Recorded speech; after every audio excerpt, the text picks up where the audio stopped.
pẹ̀lú kéde àṣàtẹ̀sí gbígbé lárugẹ ètò tó bọ́bọ́ wá lọ́wọ́ wá lò wá wọn ọ̀rọ̀ ìṣítí lóríṣiríṣi òun lẹ́ ó máa gbọ́ òkè balẹ̀ láwà nílé Àwíyé kí máa ṣàgbára sani nílé Àwíyé tí tó síwájú sóhun ló gbà fọ́ síìtì nílé Àwíyé 104.5 òkè balẹ̀ láwà nílé Àwíyé aṣíwájú là jẹ́ o nílé àwọn tó kù wọ́n bọ̀ lẹ́yìn nílé Àwíyé nílé Àwíyé.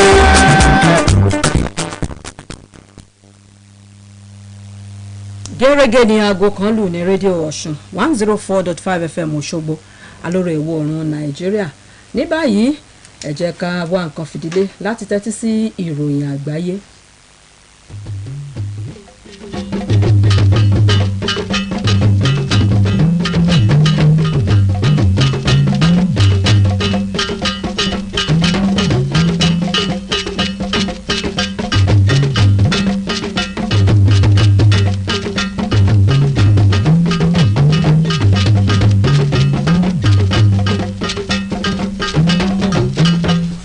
ẹ káàsán ìròyìn àgbáyé Bùkọ́lá Ọ̀ṣunwòlò níròyìn ṣáájú ẹgbọ́ kókó inú ìròyìn ọ̀hún. Àjọ elétò ìlera lágbàáyé fìdí ẹ̀ múlẹ̀ pé nǹkan mílíọ̀nù 8 èèyàn nígi funfun ajísunkun náà ń dẹ̀mí wọn légbodò lọ́dọọdún. Iléeṣẹ́ ọlọ́pàá ilẹ̀ Zimbabwe ṣe ìkìlọ̀ fún àwọn ará ìlú láti máa wà ní tójútìẹ́ tàpàrọ̀ fírìràn. Ilẹ̀ Argentina fọwọ́ sí títa àwọn oògùn tó ń dènà oyún níní lórí ìgbà. Ìròyìn ọ̀hún rèé lẹ́kùnrẹ́rẹ́. Díẹ̀ lára àwọn òwòye àwùjọ ti rọ ìjọba lẹ́lẹ́kajẹ̀ka láti gbégbèsè àkìn lórí àwọn òǹtajà epo tó ń képo pamọ́ nílẹ̀ yìí. Àwọn èèyàn wòye ọ̀rọ̀ náà lásìkò tí wọ́n dá sétò orí rédíò kan nílùú Òṣogbo lápá ìwọ̀ oòrùn Nàìjíríà. Ọ̀gbẹ́ni Adélékè àti Michael Ọ̀dẹ́yẹmí ṣàpèjúwe ìwà bí èyí tó burú jáì lábẹ́ òfin tíjọba gbọ́dọ̀ gbégbèsè tó yẹ lórí rẹ̀. Ọgbà bẹ́ẹ̀ lọ́gbẹ́ni Mustapha Adélékè bẹnu àtẹ́lu yíyọ owó ìrànwọ́ orí epo. Gbogbo wọn wòye pé ìgbésẹ̀ àwọn òǹtajà epo ọ̀hún ní láti mú ìnira bá àwọn mẹ̀kúnnù. Wọ́n yóò àjọ elétò ìlera lágbàáyé ti ṣàlàyé pé ó lé ní mílíọ̀nù 8 èèyàn tí kì í funfun ajísunkun náà sọ̀rùn lọ́dọọdún. Olùdarí àgbà kan nínú àjọ WHO ọ̀mọ̀wé Machidiso Moeti ló wòye ọ̀rọ̀ yìí láyàjọ́ gbígbógun ti sìgá mímu lágbàáyé fọ́dún 2023. Àjọ elétò ìlera lágbàáyé ní igi funfun ajísunkun náà jẹ́ ìpèníjà kan gbòógì tó ń kojú ètò ìlera yíká àgbáyé. Ó fi kún ọ̀rọ̀ rẹ̀ pé àwọn tó ń ṣàmúlò èròjà ara sìgá ti dínkù láwọn apá ibìkan lágbàáyé ṣùgbọ́n wọ́n tó ń gbé wọ̀n sí lápá ilẹ̀ Áfíríkà. Gẹ́gẹ́ bí ọ̀mọ̀wé Moeti ṣe wí, àwọn tó mu sìgá nílẹ̀ Áfíríkà fò fẹ̀rẹ̀ kúrò ní mílíọ̀nù 64 lọ́dún 2000 sí mílíọ̀nù 63 lọ́dún 2018. Ó lè yí òṣèyìn báwọn iléeṣẹ́ tó ń ṣe sìgá ṣe fi kún ìpèsè rẹ̀ tí wọ́n sì tún tẹpẹlẹ mọ́ ìpolówó rẹ̀ fáwọn aráàlú. Ààrẹ ilẹ̀ South Africa Cyril Ramaphosa nírètí wà pé yóò rán àwọn aṣojú sáwọn orílẹ̀-èdè akọ òkúta méjì àgbáyé lójúnà àti rí pé àlàáfíà padà jọba kópin ó sì lè bá rògbòdìyàn tó ń ṣẹlẹ̀ láàrin ilẹ̀ Ukraine àti Russia. Àsìkò tó ń sọ̀rọ̀ lórí àbá ìṣúná ilẹ̀ náà níwájú ilé aṣòfin àpapọ̀ ló wòye ọ̀rọ̀ yìí. Ọ̀gbẹ́ni Ramaphosa lóun ṣàmúlò àǹfààní náà láti ṣàfọmọ́lẹ̀ South Africa kúrò nínú ogun tó bẹ́ sílẹ̀ lọ́jọ́ 24 oṣù kejì ọdún tó kọjá láàrin ilẹ̀ Russia àti ilẹ̀ Ukraine. Gẹ́gẹ́ bó ṣe wí, mínísítà fọ́rọ̀ ìfọwọ́sowọ́pọ̀, mínísítà àfètò okòwò àti mínísítà àfètò ìṣúná ní South Africa ní yóò lọ ṣojú ilẹ̀ náà níbi ìpàdé ọ̀hún. Iléeṣẹ́ ọlọ́pàá ìlú Bulawayo nílẹ̀ Zimbabwe ti jáwé akíwọ́wọ́ fáwọn ará ìlú láti máa wà nífura nípa ṣíṣàmúlò táksì ìgboro mùṣìkàṣìkà. Èyí ò ṣẹ̀yìn ìṣẹ̀lẹ̀ ìdigunjalè tó ń fojoojúmọ́ peléke sí nílùú náà. Agbẹnusọ iléeṣẹ́ ọlọ́pàá ẹkùn ọ̀hún Inspector Abednego Nkube sọ fáwọn oníròyìn pé ìròyìn ti dé tìgbọ́ iléeṣẹ́ ọlọ́pàá pé ọ̀pọ̀ èèyàn làwọn alálùpùpù ti jà lólè ọ̀pọ̀lọpọ̀ àwọn awakọ̀ tájẹ́ ìwà ìdígunjalè ọ̀hún símọ́ lórí làwọn tún máa ń gbìyànjú láti bùlàwáyé chicken inn. rédíò ọ̀ṣun alórèwòrán nàìjíríà láti ń ròyìn ẹgbọ́mọ̀ràn pàtàkì tá a ní fún yín. ọwọ́ gẹ́ngẹ́ ní síwájú ijó ìdùnnú ní ṣàtọ́kùn ayọ̀ jẹ́ káyọ̀ máa hàn lójú rẹ̀ nígbà gbogbo. olórí àjọ tó ń gbógun ti ìwà jẹgúdújẹrá nílẹ̀ Saudi Arabia Mezimbi Ibrahim Alkamos ti ṣe ìpàdé pẹ̀lú akọ̀wé àtàláṣẹ irúfẹ́ àjọ bẹ́ẹ̀ nílẹ̀ Kenya Twali Abdallah lórí ìfọwọ́sowọ́pọ̀ gbógun tiwa jẹgúdújẹrá láàrin ilẹ̀ méjèèjì kíyè àtẹ̀yọ́ lè jẹ́ tàwọn orílẹ̀-èdè ọ̀hún. orílẹ̀-èdè Saudi Arabia àtilẹ̀ Kenya ti wá dìjọ tó wọ́pọ̀wé àdéhùn àjọṣepọ̀ lórí kókó ọ̀rọ̀ náà. àfojúsùn orílẹ̀-èdè méjèèjì ni láti wọ́nà àbáyọ síwà jẹgúdújẹrá. ilé aṣojúṣòfin ilẹ̀ Amẹ́ríkà ti fọwọ́ sí kílẹ̀ náà ó tún ṣàfikún owó ìyá rẹ̀ pẹ̀lú bó ṣe kù ọjọ́ díẹ̀ kí gbèsè ó wọ ilẹ̀ náà lọ́rùn. ìròyìn fi ni pé ilé aṣòfin àgbà ilẹ̀ náà gbọ́dọ̀ dìbò lórí ìpinnu náà kó tó di pé ààrẹ Joe Biden buwọ́ lù ú dòfin. sàkún tílẹ̀ Amẹ́ríkà wò ní pé ó ṣeé ṣe kípin ìpín ó dé bá àǹfààní tó ní láti yáwó lọ́jọ́ ajé tó ń bọ̀ yìí. àwọn obìnrin ilẹ̀ Argentina ò nílò àti máa dúró dìgbà tí dókítà bá kọ oògùn tó ń dènà oyún kí wọ́n tó lẹ́tọ̀ọ́ sí i nípa ìgbésẹ̀ pàjáwìrì. ìjọba ilẹ̀ náà nígbésẹ̀ ọ̀hún yóò jẹ́ kó rọrùn fáwọn obìnrin tó bá fẹ́ dènà oyún níní. ikọ̀ àwọn obìnrin ilẹ̀ Argentina ti wá lùjọba lọ́gọ̀ ẹnu fúnrúfẹ́ ìgbésẹ̀ bẹ́ẹ̀. iléeṣẹ́ ètò ìlera ilẹ̀ náà ni ó jẹ́ àǹfààní láti dènà oyún àròtẹ́lẹ̀ tó fi mọ́ dídí àyè tó ṣòfò lẹ́ka ẹ̀tọ́ ṣètò ìlera. ká tó parí ìròyìn àgbáyé wa kókó inú ẹ̀rẹ́ lẹ́ẹ̀kan sí i. àjọ elétò ìlera lágbàáyé ti fìdí ẹ̀ múlẹ̀ pé ó lé nìkan mílíọ̀nù 8 èèyàn tó ń dèrò ọ̀run lọ́dọọdún látàrí mímu igi funfun àjísunkun náà. iléeṣẹ́ ọlọ́pàá ilẹ̀ Zimbabwe ṣèkìlọ̀ fáwọn aráàlú pé kí wọ́n wà ní tójútì ẹ̀ tápàrò fílẹ̀ràn nígbà gbogbo látàrí ìṣẹ̀lẹ̀ ìdigunjalè tó gògò nílẹ̀ náà. ilẹ̀ Argentina ti fọwọ́ sí títa àwọn oògùn tó ń dènà oyún níní lórí igbá. èyí lópin ìròyìn àgbáyé wa fún tọ̀sán òní. Olúṣọlá Ìgbọ̀dọ̀fọ̀ lólóòtú Bùkọ́lá Ọ̀ṣunwòlò níròyìn. èrò tí wàá tòní ló ṣàgbéyẹ̀wò ọ̀rọ̀ àkọ́sọ ààrẹ Bọ́lá Tinubu níbàámu pẹ̀lú owó ìrànwọ́ orí epo tó sì rọ àwọn tọ́rọ̀ kàn láti ṣe ohun tí yóò rọ̀ tó lórí tẹlẹ̀mù lọ́rùn. Lateef Agboola ló kọ́ ẹ máa bá wa kálọ. nínú àpilẹ̀kọ àkọ́kọ́ ààrẹ tuntun Bọ́lá Tinubu tó tẹ́wọ́ gbèkú èdà ìṣàkóso orílẹ̀-èdè yìí lọ́jọ́ 29 oṣù karùn-ún ló ti mẹ́nuba onírànran ọ̀rọ̀ tó kan orílẹ̀-èdè yìí gbọ̀ngbọ̀n ní èyí tí a ti rí ẹ̀ka ètò ààbò ọrọ̀ ajé ètò ọ̀gbìn ìbániṣẹ́ ẹ̀ka ìnáwó ìbáṣepọ̀ pẹ̀lú àwọn orílẹ̀-èdè àgbáyé pẹ̀lú ọ̀rọ̀ tó ní ṣe pẹ̀lú owó orí ìrànwọ́ epo tó sì jẹ́ pé lákòókò ọ̀rọ̀ àpilẹ̀kọ ìṣíde tí Tinubu kà ọ̀hún ló gbóyìn fún ìgbésẹ̀ ààrẹ àná Muhammadu Buhari fún ìgbésẹ̀ akin tó gbé tó fòpin sí sísanwó orí ìrànwọ́ epo èyí tó sọ pé ó ṣàǹfààní fáwọn olówó ju tálákà lọ gẹ́gẹ́ bí ààrẹ tuntun ọ̀hún ti ní kò sídìí kankan tó fi ṣe kókó láti tó máa sanwó ìrànwọ́ orí epo látàrí owó rọ̀gùnrọ̀gùn tíjọba orílẹ̀-èdè yìí ń san fún owó orí ìrànwọ́ epo èyí tíjọba ṣèlérí àti darí owó náà sáwọn ẹ̀ka tó ṣe kókó tí ó ti wúlò bíi ẹ̀ka amúlùdùn ẹ̀ka ètò ẹ̀kọ́ ètò ìlera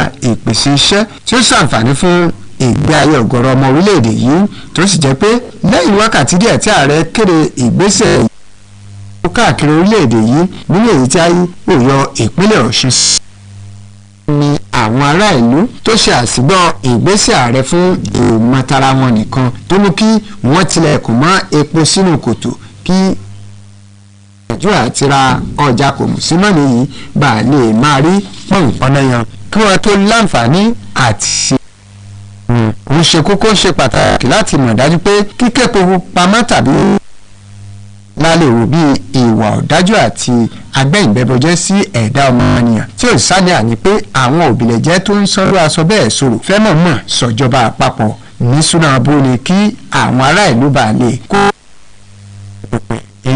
tó yẹ kí gbogbo èrò tí wàá ṣe sàmọ́ sángúrù sí ìjọba ìpínlẹ̀ Ọ̀ṣun fún gbèsè kọ́mọ́nkíá tó fi pàṣẹ fún alágbàtà epo tó bá mọ̀ọ́mọ̀ tilẹ̀kùn mọ́ epo ọkọ̀ tàbí tà á lówó gègé lójúnà àti farani ará ìlú kó náà gbáradì àti ìwádìí ọ̀hún sì tún ṣèkìlọ̀ pé ó ní wọ́n sì páńpẹ́ ìgbìmọ̀ amúṣẹ́yà olùtọpinpin tó lórí òṣìṣẹ́ lọ́fíìsì gómìnà Alhaji Kazeem Akínlẹ́yẹ léwájú ní ó fẹnu fẹ́ra bí abẹ̀bẹ̀ gẹ́gẹ́ bí ìgbìmọ̀ náà yóò ti máa kàn sí gbogbo ilé epo ikọ̀ agbófinró elétò ààbò àti àkàn fún ìfẹsẹ̀múlẹ̀ àṣẹ gómìnà ọ̀hún. bákan náà nìkan ààbò arẹnilàbòlú ẹ̀ka tìpínlẹ̀ yìí náà ti fi dà lálẹ́ gàràgà nínú àtẹ̀jáde tí alukoro àjọ náà Kẹ́hìndé Adélékè fi léde pẹ̀lú àpé gbogbo kọ̀lọ̀rọ̀ sí ni wọ́n yóò àbọ̀jẹ́ tó fẹ́ dojú ọrọ̀ ajé orílẹ̀-èdè yìí bò.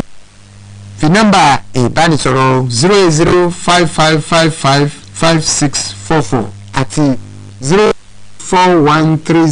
041300031 tí àwọn ará ìlú lè lò láti pe àkíyèsí wọn sí kẹ́fì pé irú ìwà láabi bẹ́ẹ̀ bá ti òtìbútòrò ìpínlẹ̀ yìí èrò tí wàá rí gbọ́.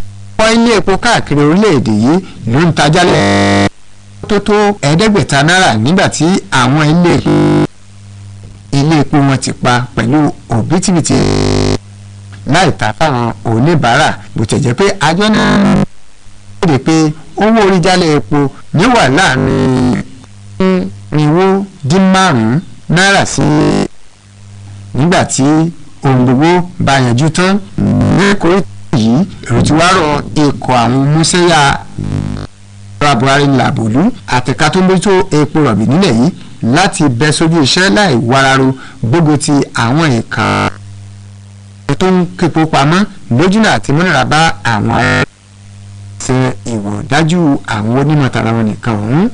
bákan náà ló di mímọ̀ pé ọ̀pọ̀ àwọn ìpínlẹ̀ tó ti ṣojúṣe wọn ní gẹ́gẹ́ bí wọ́n ti ṣàgbétì àwọn ilé epo tó tàpá sókè epo pamọ́ tàbí tà á lówó gègé lẹ́yẹ̀ òsọ̀kà àwọn ará ìlú láti fẹjọ́ ilé epo yòówù tó bá tàpá sí àṣẹ ìjọba tó ikọ̀ amúṣẹ́yá àtàwọn míì tọ́rọ̀ kàn létí tó rọ àwọn ọlọ́kọ̀ èrò àtọlọ́kadà láti gbé bẹ́ẹ̀ ọlọ́run wò kí wọ́n má fowó gègé léwó orí ọkọ̀ àtọ̀kadà ìnira tó ń bá àwọn ọmọ orílẹ̀-èdè yìí fínra nítorí pé kìràkìtà kò kànlá tèrò tí wàá sì tún rọ ààrẹ Tinubu láti jẹ́rò Nàìjíríà tó dìbò yàn sípò pẹ̀lú mímú àdínkù tó pọ̀ yan ìpọ́njú àti ìpayín kéke tọrọ tó ń jà rẹ̀ kó mú bá àwọn èèyàn ilẹ̀ yìí. bákan náà làárẹ̀ kò gbọ́dọ̀ yẹ ṣe fara ìlú lákòókò ìpolongo ìdìbò rẹ̀ tó sọ pé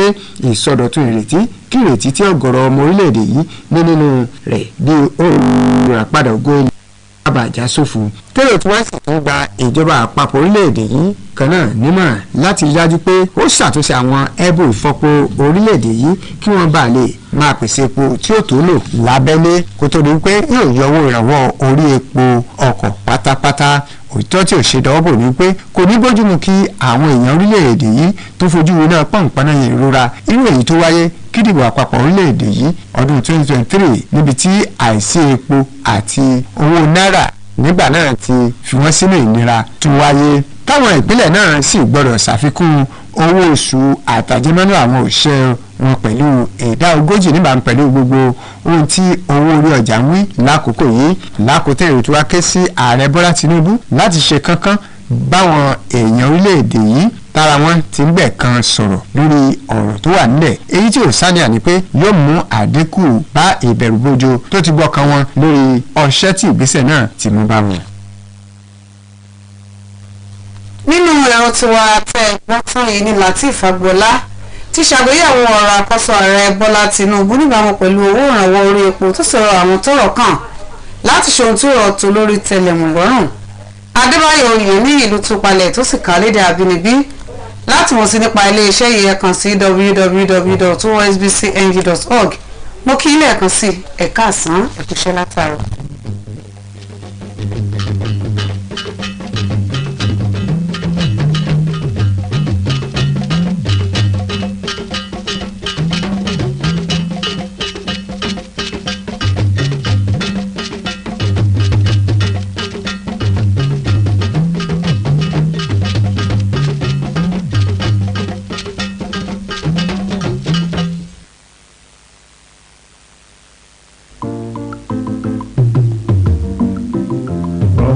go to Lagos, from Lagos to Abuja, from Abuja to Enugu. Indeed, in every nook and cranny of Nigeria, OSBC Radio 2 is there for you. You are live.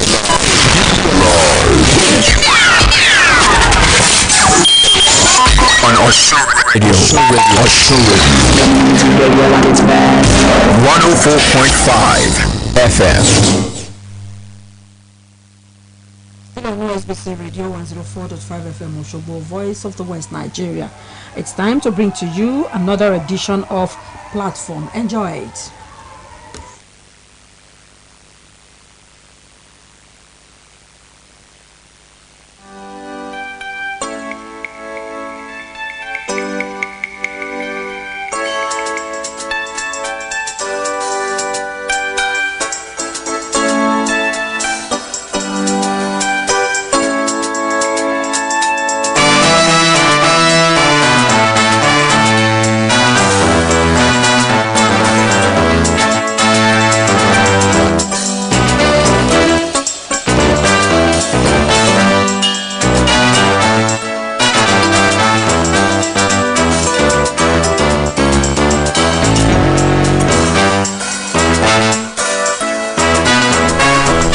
Good afternoon, listener. This is welcoming you on board yet another edition of your weekly issues-based current affairs program on this channel 104.5 FM, Voice of the West. Welcome on board as we take a look at some contemporary issues as they affect our nation called Nigeria. As usual, at a time like this, we come your way to talk about matters that are germane to the socio-economic development. We'll also delve into politics, and we'll talk about all those things that can engender national development. My name is Muhyiddin Adeleke.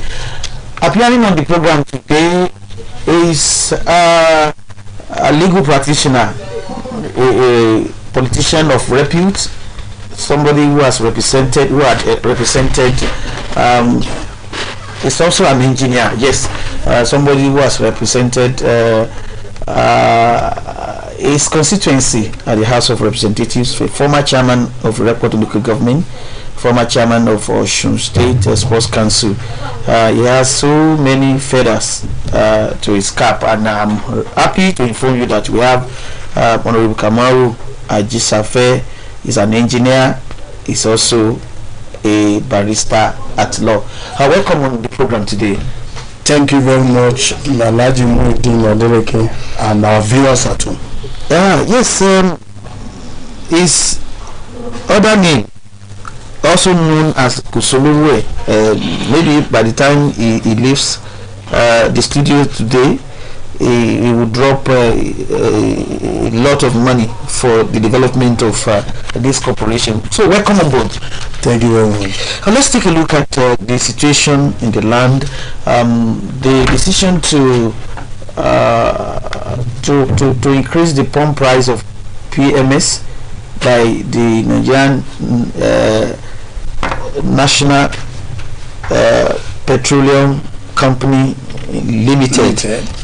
That is NNPCL, for the PMS to sell for above 500 naira. The decision itself, how did you receive the news? Well, that was too sudden, and one would have expected that with the clumsy procedure of the critical stakeholders in handling the issue of petrol, one would ordinarily expect that there should be sanity. But to that extent, I was not expecting an astronomical rise, exponential rise. I was expecting that they will withdraw it and they will increase it marginally. But to go above 100%, before now we were buying at 195, to move to 500, that is too sudden. and I know an average Nigerian will not expect such a sharp rise. Only yesterday, I can afford to buy more than 10 liters. I bought only 10 liters. Okay, but the politics of removal of subsidy, do you welcome it? Is it in line with the aspiration of Nigerians? I doubt it. And I know something is wrong with this, the issue of subsidizing all the time. Is a recurring decimal. They will increase, they will say they are still subsidizing, they will increase. So people want sanity in that sector. And by removing it is not out of place, but they have to cushion it. We have to know how much is the landing cost of 1 liter of fuel before we could be talking of 500 or thereabout. I think it's between 448 and 560 thereabout, depending on the zone, geopolitical zone one is. Okay, do you agree, or you want to say that there was enough information or dialogue between the government and the organized labor sector? Definitely no. And you can see from the spontaneous reaction of the organized labor, as led by the president of the NLC, Ajero, comrade, he vehemently opposed the sudden, uninformed rise of the, fuel pump price. I think it's on the high side. I don't know what we can do about it. How do you determine the landing cost? They have to be transparent about it. Okay, from before going, that means you quite agree with the fact that the removal of subsidy was inevitable. Definitely yes. And you are only talking about the manner. More so, there was a piece of information that provision was made for subsidy in the budget up till June. So we are now starting June. Today is June 1, and people expect that the removal should be done by the end of this month, not as early as the end of the previous. Last month that was May. So with the look of things now, not only that, even with the timing of the increase that we are experiencing now, some importers that have already captured their imports, yes, that they have given them subsidy already, they are now taking the advantage of the new pump price, jumping from 185 to 500. How do you calculate such a thing? By the time we agree that the subsidy will last up till June ending, and you are removing it at the end of May, how do you account for the subsidies paid for the month, for a whole month of June? Okay, that's my concern. Okay, let's talk about the promised $800 million palliative. So what can you have you heard about the implementation of this palliative?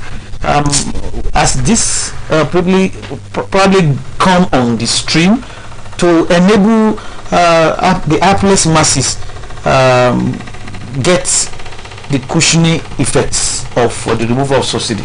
The question is, who determines the beneficiaries? How do they go about it? And they pursue this money aggressively as if it was a free money. $800 million. Why would they go for it? Who determines the beneficiaries? I don't know why this country will always be rushing to get something that has no direct benefit with the masses. I don't know. Maybe they need to talk to us the more. And it's like we are all against this money because we have to pay it back. $800 million. That's very close to $1 billion. If they can give it to the universities, to buy equipment, to do something that we can see physically, that would be better. But who determines the beneficiaries and other things, you know? So, and what is the distribution? What is the distribution? You know, we should be tired of all these nonchalant attitude on the part of the government when the citizens are saying we don't want, and you are saying as a government we should take it and give it to you. You know, so we know definitely the money will go down the drain. You know? Okay, not minding the fact that the government at the center is the All Progressives Congress. Yes. How will you, if you are in a position to advise the present administration at the national level, in as far as all those policies that this present government inherited from the last administration, what pieces of advice will you give? Well, I would just want to advise the Asiwaju Bola Tinubu-led government to look critically at those inherited programs and systems and see where he needs to adjust. There are a lot of them, but I know people are expecting more goodies from Asiwaju Bola Tinubu compared to the outgone administration of Buhari. You see, because of where he is from the southwest of the country and all over the world. You know, we have our ratings anyway. You know, as a tribe, as a nation. Very vibrant, brilliant, and wise. Yes, highly cerebral Southwesterners. You know, without taking as passion. So we should audit all those policies and programs definitely with a view to giving people a new lease of life. A new lease of life. Okay, what you are saying, in essence, if I am not making a mistake, is that much is expected. Definitely from him, and he has to do a lot of balancing too. If there are any infractions, which there are before now, he has to cure them. You know, all the misnomers. You know, known established misnomers must be cured. Okay. You know, so that they are aggrieved to pave way for sanity, and those that are aggrieved will be able to come back to the mainstream. Okay. So as to have confidence in the system. So you are talking about the fallout of the last general elections, that something has to be done to calm the frayed nerves. Okay. Let's talk about the formation of his government. How are you wanting? What factors or criteria do you think should be considered in forming his government? Well, I will base this on data. Bola Tinubu won this election. Asiwaju Bola Tinubu won this election with less than 40% of the total vote cast. Not even the registered voter. I'm talking of total vote cast. About 36-38% thereabouts. So that automatically gives way that he should form a government, to some extent a government of national unity. If you are governed with not more than 1/3 of the total vote cast, then that means 2/3 votes were against you. So you don't have a simple majority. So you should look out for those. You should look out for those majority. You should look out for those majority and accommodate them into your government. Okay, some are suggesting that he should consider the technocrats the more, so that the national economy and national polity will be put on a sound footing. Will you subscribe to this suggestion? Well, you have to convince me, who are the technocrats? Is it the same people that cannot conduct elections? Or who are the technocrats? I want to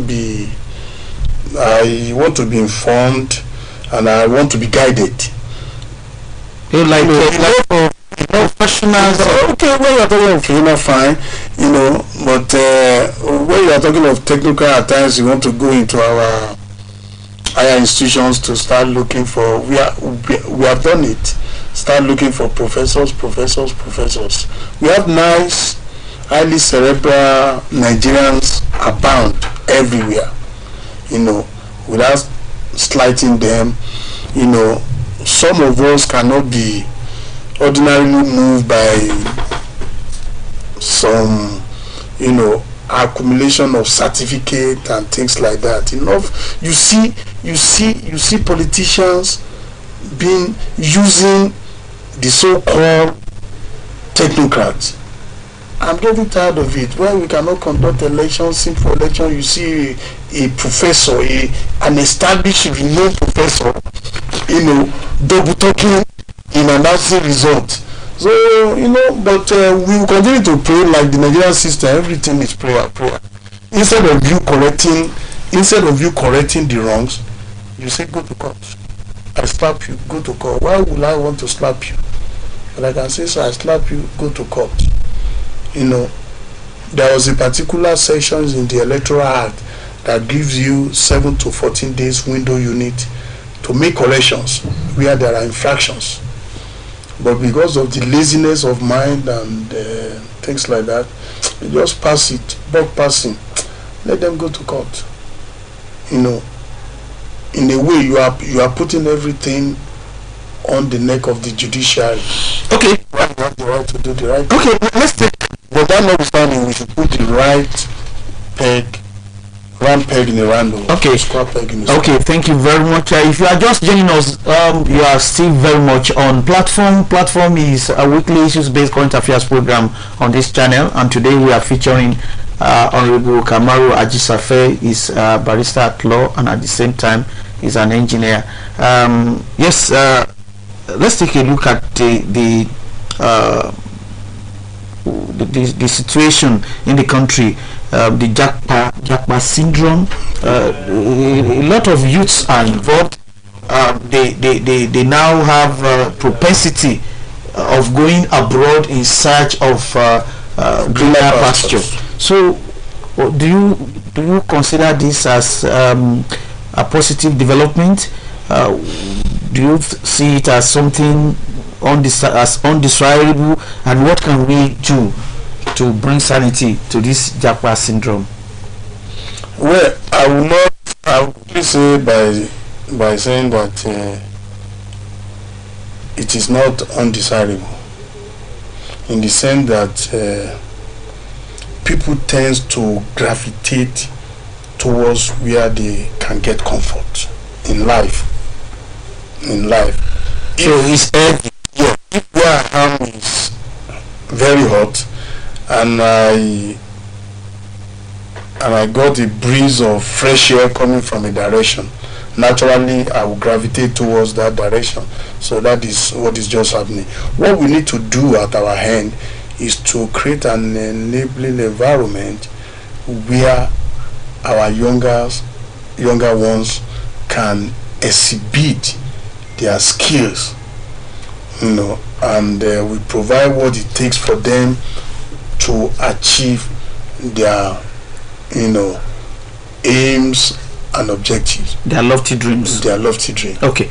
But so if you can get yourself a better living condition elsewhere, you would definitely go there. So everybody is always well disposed to getting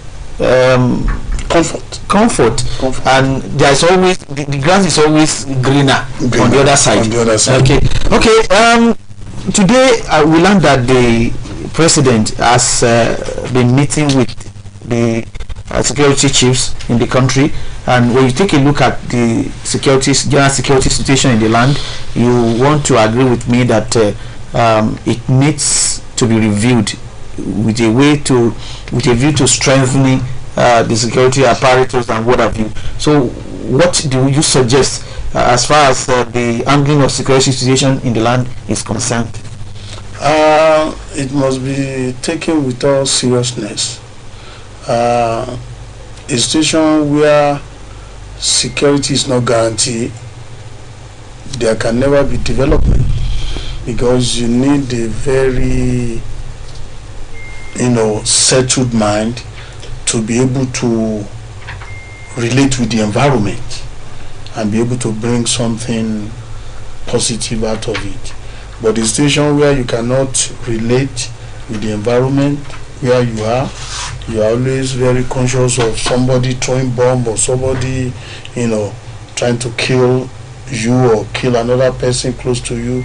You'll be apprehensive, you'll not be able to operate fully, and you have already been limited by that. And that will also even affect productivity at all, in all spheres of life. Okay, you won't be able to relate with the environment. When I say relate with the environment, it means a lot. You'll not be able to meet your siblings, you'll not be able to travel back home, enjoy the festivity and all that, So it's a very bad case, bad situation. Okay, yes, I want us to digress and come back home here in Osun State, where Senator Ademola Jackson Nuruddin Adeleke holds sway as the governor. That's a yes. So how will you assess the government since he hit the ground running? What can you say? Yes. Just take a look in a sentence or two. How you describe even one? He has always been underrated in all aspects, but often than not, all the times, he's always surprising people that needs to be surprised. Those that doesn't believe, they get surprised. Oh, he can do this, he can do that. But when you check his pedigree, you won't be surprised. To some of us that knows them very well, that it runs in the vein, it runs in the family, Before now, the last government couldn't pay all this backlog of salaries and things like that. Not that there was money or there was no money, but it depends on the mindset of the operator of the government at any point in time. If you are ready to do good, you will strive at all costs to do good. But I've realized in this country that there is competition. That's having political will. But I've realized that there is competition in corruption. People are not contented. How much have you stolen? 2 billion. They want to meet those that are on the 10 billion level. Okay. And that's why, if you see what is happening in this government, if you know what is happening in government generally, I don't know. You know. Okay, I know, because the operators of government, they are entrenched in corruption, and they have not put limits. In those days in mathematics, when you want to differentiate or integrate, you put upper limit, lower limit. Those that are involved in corruption in Nigeria, they don't put upper limit.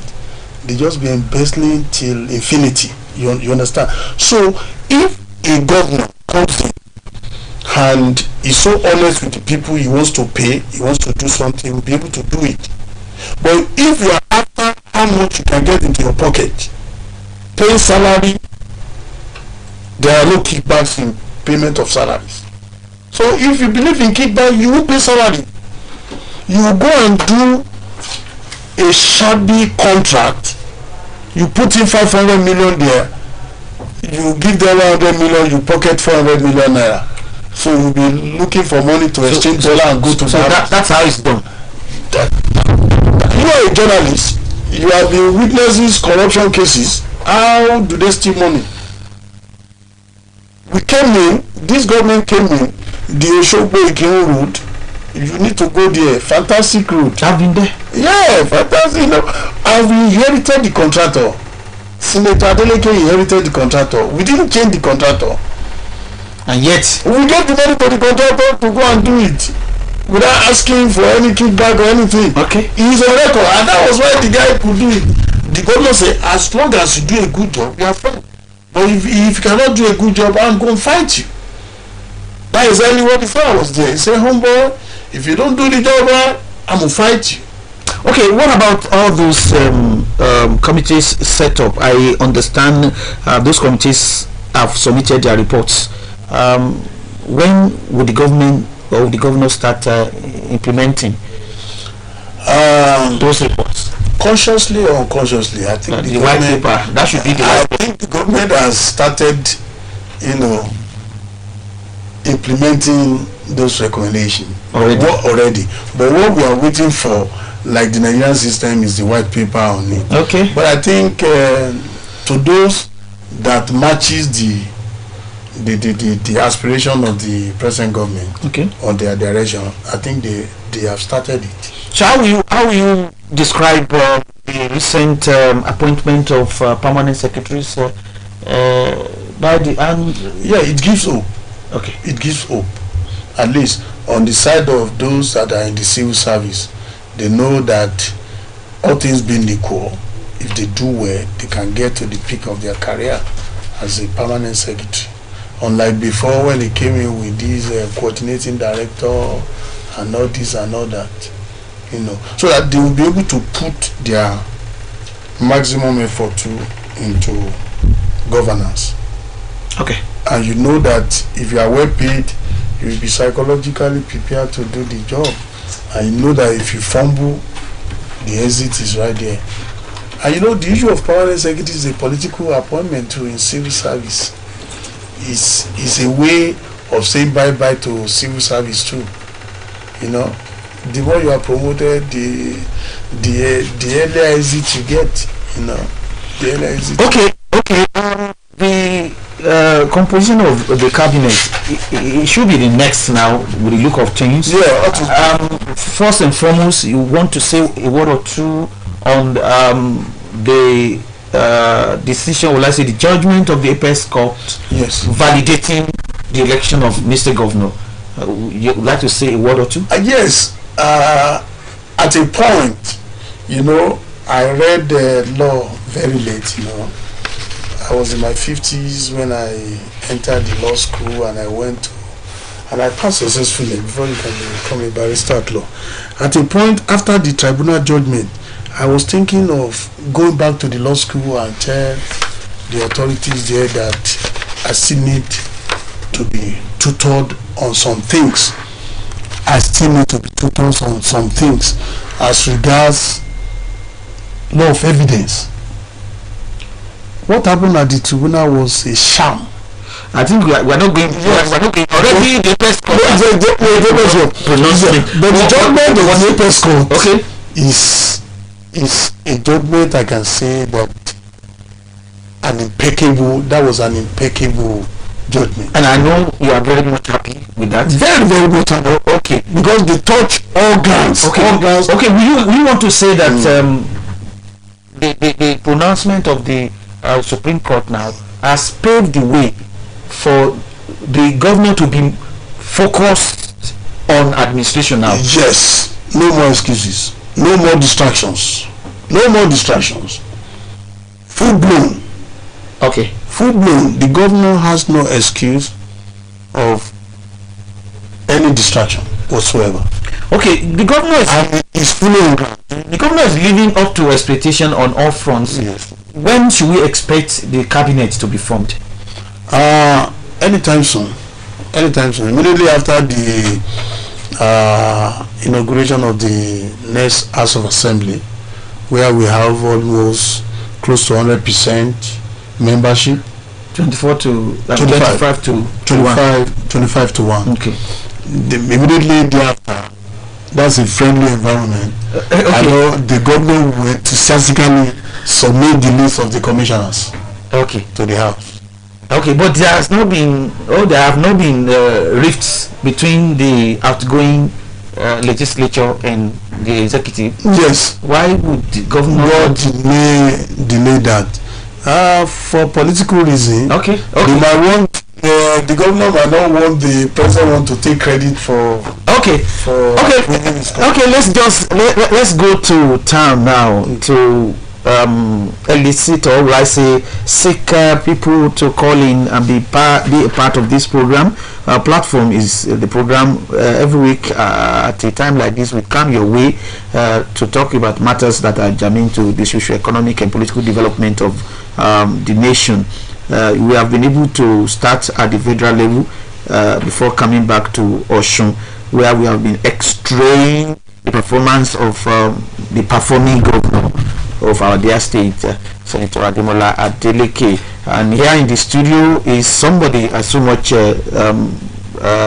appreciate, Honorable Kamaru Ajisafe. He's an engineer, he's also a lawyer, and he's a politician of PDP extraction, a politician of note. So 08033581128 is the number to dial to be a part of this program. 080, so you can ask questions, you can make observation, but you keep everything civil and keep it your question or observation short. So we have somebody calling already. Hello. Good afternoon, sir. Good afternoon. Please move away from your radio set. I've done that. Okay, thank you for joining us. I want to appreciate Engineer Kamaru Ajisafe and our performing governor. He's very Akoda Ido also of our road has been what has started in Annex. I want to appreciate our governor for doing all this type of thing. After the inauguration the judgment of the Supreme Court, we are able to see and we are able to say that we are okay now, and things will be going on in Osun State very soon. People of Osun to expect more. Okay. I will give you more. Okay, thank you very much, Alhaji Tunde Sanusi from Ido Osun. Yes, you can still take more calls on the program, and it's still platform from OSBC 104.5 FM, and we can comment on national issues as well as those that have to do with our dear state Osun, where Senator Ademola Adeleke holds sway as the governor. So yes, the line is still 08033581128 08033581128. That's the number to dial to be a part of this system. Yes, before the next caller sails through, let's just talk about the national value, the value system in Nigeria, which a lot of people believe is eroded. Well, we have somebody already coming on. Hello. Hello. Yeah, good afternoon. Good afternoon, sir. Yeah, your name, please. Hello, officer. Thank you for joining us. I greet our guest.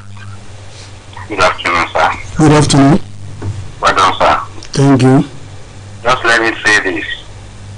We thank the government of Alaji Tinubu, but I wouldn't call it a blunder. It's a mistake. It's serious error. Honestly speaking, we're supposed to study the people of outcome government. Talk with people. Study the paper, study why we have never gotten our own refinery since all this time. Why can't we have our own? If Alhaji himself had all that, what do you call it, a scam before this subsidy of the thing. So I wonder why we should not have, or we should not have studied the paper before we have and tell people that we have removed subsidy. Something over here, we must do it. God bless you there. Okay, thank you very much for that contribution there. Mr. Taiwo from Ele in Ile. The line is still open to those who are interested in being a part of this discourse. Hello. Good afternoon, sir. Yeah, good afternoon. Your name? My name is Malam Yusuf from the local communication. Okay, your contribution. Details, yes. Dr. Engineer by Dr. I've been knowing the party years ago when he was part of the government. Okay. I need performance, so I commend this effort. Thank you. I continue to guide the taking forward. Okay. I want to advise our governor, permanent governor, Senator Lode Ademola Adeleke to constitute the local government executive immediately, because local government will be more closer to the people of grassroots, so that people will be able to enjoy the dividend of democracy. Thank you. Thank you very much. Okay. That has been noted. I want to believe that Engineer Kamaru Ajisafe will relay that. I'm very sure those working with the governor himself, themselves will have taken note of the suggestion. So we still have another caller coming through. Hello? Hello? Hello? Good afternoon, sir. Yeah, good afternoon. You are on to 104.5 FM on platform. Your name? That is my name, sir. Okay, your contribution. Make it snappy. I'm calling from Okene. Okay, thank you for joining us. I just want our governor, our amiable governor, to give us a bus stop in Osun State. We don't have any bus stop. All these corrupt they will just park the way they like. That is what I want to say, sir. Okay, thank you very much. That's been noted by my guest on the program. Okay, I want you to react on the value system. It's rooted. We what we used to know in the past, the kind of those core values are missing. They are missing, and that's why the youth engage in illicit and unwholesome practices. So what can we do? Well, we have to go back to individual homes and encourage parents, guardians to do the needful. The government needs to introduce some kind of programs to lure younger generation out of the street. When I was growing up, sports was there, and it has always been there.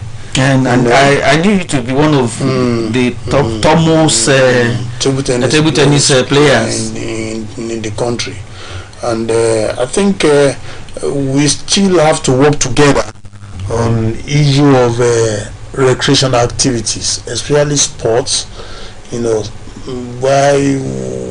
What we can do to use sports to achieve. We need to go there without costing the government too much money. We need to put in place sports trust fund and revolutionize, sporting activities in such a way that we can make more money.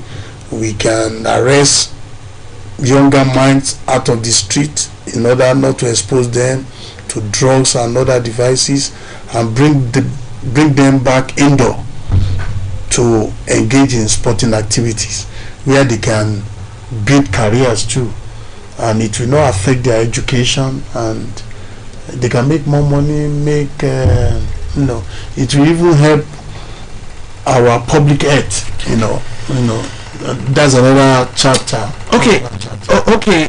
Yes, we have the governor in Osun performing now. We all agree that the governor is performing, but if the governor is performing, how much do you expect, or what do you expect from the citizenry, or do they just no, it's high time.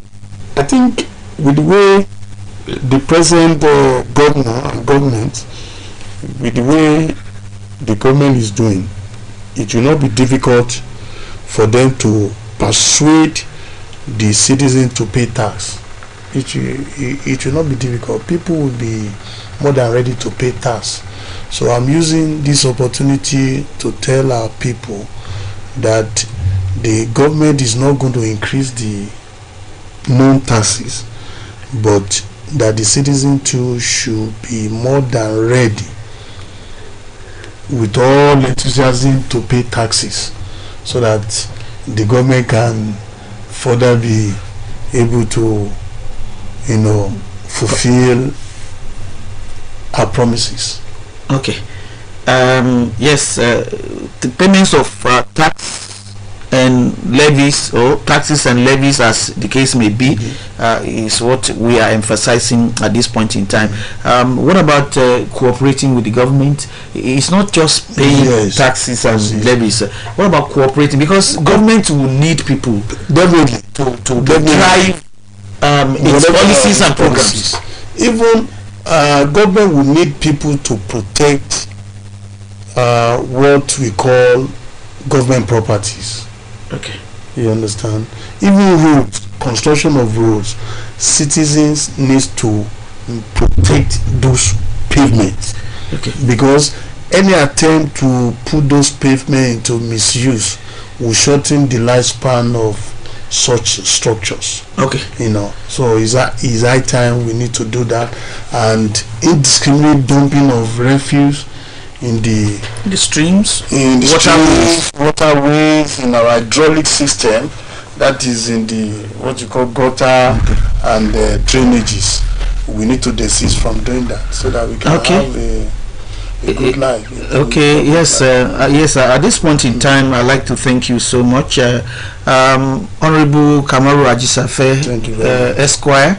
An engineer and a politician of note, somebody who had represented his constituents up to the National Assembly in Abuja. I want to welcome you once again and thank you immensely for finding time to appear on this program. So on behalf of Ilera Ayika Wa, yes, and all those that have been working with me, Titi Ajiboye, the announcer on duty, not forgetting Funmi Ajudu on the other side of the divide. I want to appreciate you. My name is Muideen Adeleke. I hope you will join me next week on this our first edition of this program. Until then, I ask you to continue to be a good citizen of Nigeria. Continue to pray for the country and be those among those that will perform their duties, their responsibilities as good citizens of Nigeria. Thank you. Sir. I've rotated my constituency in sports to the national and international level. No, that's an addition. You said it the other time. Yes, I made mention. I made a reference to it that you represented the country at the on table tennis. At the national level. Maybe that is the next line of action. That is why I will thank the governor too. He has been doing a lot as regards sports. Okay. Yes, people should watch out for sports. Osun United have been promoted. Yes. Now. Yes. So till next week, keep on being good citizens of Nigeria.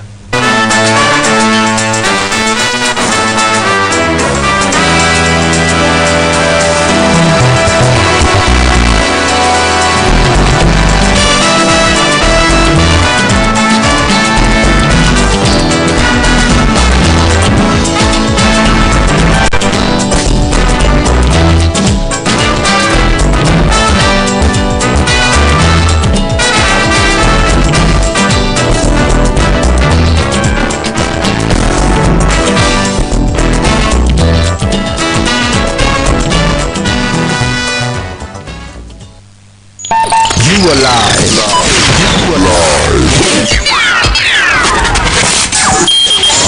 On Osun Radio. Osun Radio. 104.5 FM.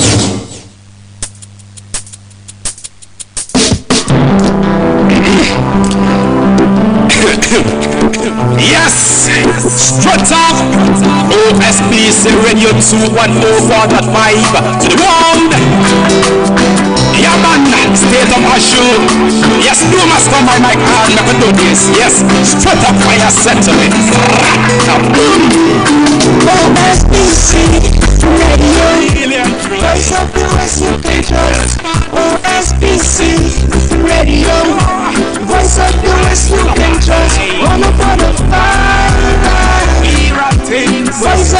west you can trust. Wanna for the fire. Boys from the west you can trust. Don't worry, don't you fret. Our OSBC, well it's a 104.5. Don't worry, don't you fret. OSBC, our west, and the voice of the west, and we say, wherever you are, radio station with a wider reach.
This is a real murder tune. DJ, turn it up.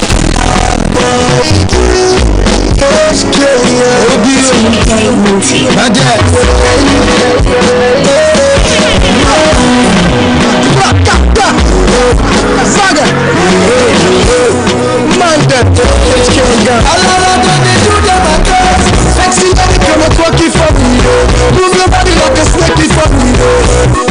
You bend it for me, bend it up. Follow the pace, don't shake it for me. Show me your talent, sit up for me. Love the way you bend it for me, bend it up. If I'm the one for the best, you won't let it go. I can't get you, won't let it go. Love the way you bend it for me, bend it up.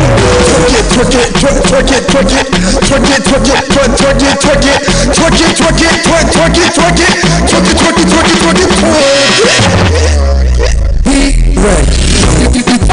Jennifer Lopez, fine girl, I'm a vex. Anywhere she goes, she go to your press. Come on, you the vex. Come on, like calamity, we get to make us. And if you try us, come on, we go bust. We already know, we on top. HK gang, yes, we on top. I guess sexy girl, let me make you my baby. Let me make you my baby. So we just like to tell you what we doing. Fine girl, come part of that. Twerk it, twerk it, twerk it, twerk it, twerk it, twerk it, twerk it, twerk it, twerk it, twerk it, twerk it, twerk it, twerk it, twerk it, twerk it, twerk it, twerk it. Sexy lady, come and fuck it for me. Move your body like a snake for me. Everywhere you get it for me. Pull on the face, come and check it for me. Show me the car, rest it up for me. Everyone who get it for me. I get you on the car. Everywhere you get it for me. Twerk it, twerk it, twerk it, twerk it, twerk it, twerk it, twerk it, twerk it, twerk it, twerk it, twerk it, twerk it, twerk it, twerk it, twerk it, twerk it. OBO. Let me put it where we dance, baby girl, take it down. She let me shock it, she forgets and I me shock it, I no go treat you basically, just for touch you physically. Baby girl, come spend my money. I feel like a president when they follow you. Oh yeah, baby, show me your tactics. I want to know your mathematics. We can do it in the backseat. You fit use me for practice. Twerk it, twerk it, twerk it, twerk it, twerk it, twerk it, twerk it, twerk it, twerk it, twerk it, twerk it, twerk it, twerk it, twerk it, sexy lady, come and fuck it for me. Move your body like a snake for me. Everywhere you get it for me. Pull on the place, come and check it for me. Show me the car, let's sit up for me. Everywhere you get it for me. Never me one more, but you know if you bad. I ain't getting more like that. Twerk it, twerk it, twerk it, twerk it, twerk it, twerk it, twerk it, twerk it,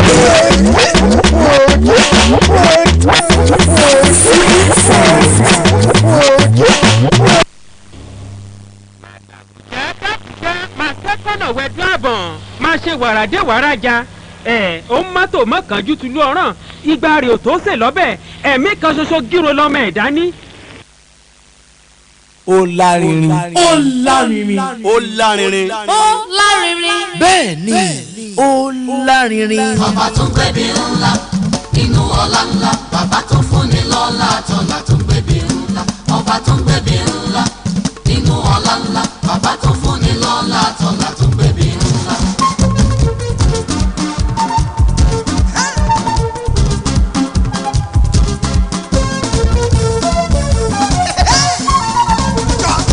bàbá tó dá mi sáyé tó tún fún mi láyé níbi tí kò ti sáyé láyé ni mo ṣàtìráyé ọba tó dá mi sáyé tó tún fún mi láyé níbi tí kò ti sáyé láyé ni mo ṣàtìráyé.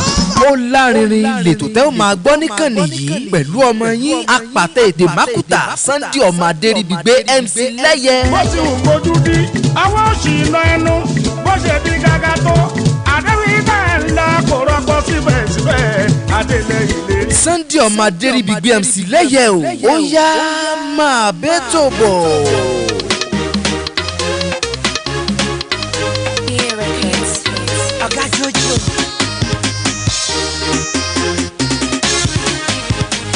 We are happy people, we make you happy. We are happy people, we make you happy. We are HAPPY, PEOPLE. We are happy people, we make you happy. Ọ̀dọ́mọdé olórin, Bèbí Adéwálé Ayúbà o. Àwa la kọrin pátánà àgbà láwùjọ ìjó. Èmi ti kọrin náà ní ìgbà kan. Àwa la kàgbàgbà, àgbàgbà tó ń bẹ̀ lókè tó kéṣe o. Ọmọdé ń bọ̀ wá dáadáa. We better now. Finally, we don't hammer now. Hustle, who don't pay now. Twale, Baba God now. Eleti elele, wọ́n jẹ gbèsè. Nílé ijó, máa lọ sùn gbalaja o, sọ sígẹ́lá o. Ìtò, ó yá go down like that if you do well. Gbà múròbótó robí. Sunday àkùfẹ́ gbà múràbájì rábá. Sunday mo ti bá gbogbo aráalé yìí lálejò kí lẹ fẹ́ ṣe léyìí sí. ok àfi kẹ́ ẹ mú rédíò yín ọ̀yá kẹ́ ẹ yín síbẹ̀. ìkànnì 104.5 alóore ìwọ̀ oòrùn nàìjíríà náà ní ẹ̀yìn sí ọ̀yá máa tẹ̀ sí. kí ni mo wá fẹ́ fi sẹ́yìn lálejò ẹ ṣáà ti mọ̀ bá a ṣe é ṣe.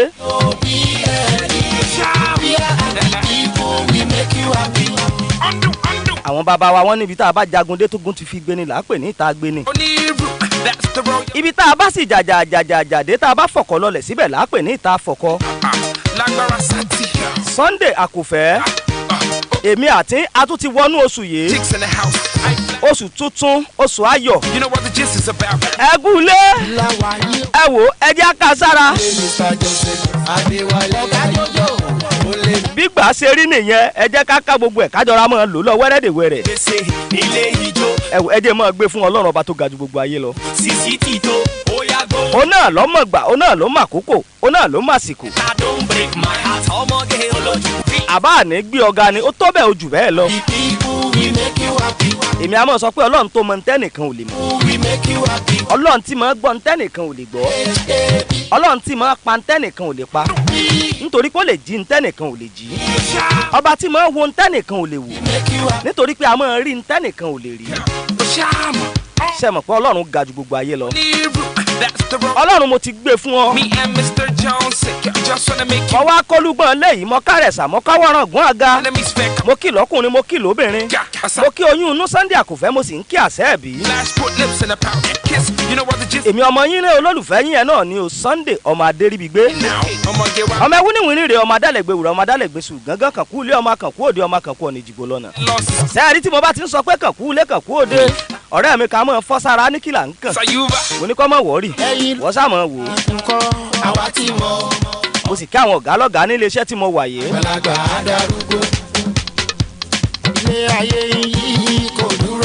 látòrí àmójú ẹ̀rọ tí ń gbé ilẹ̀ tí sì ń gbé sókè.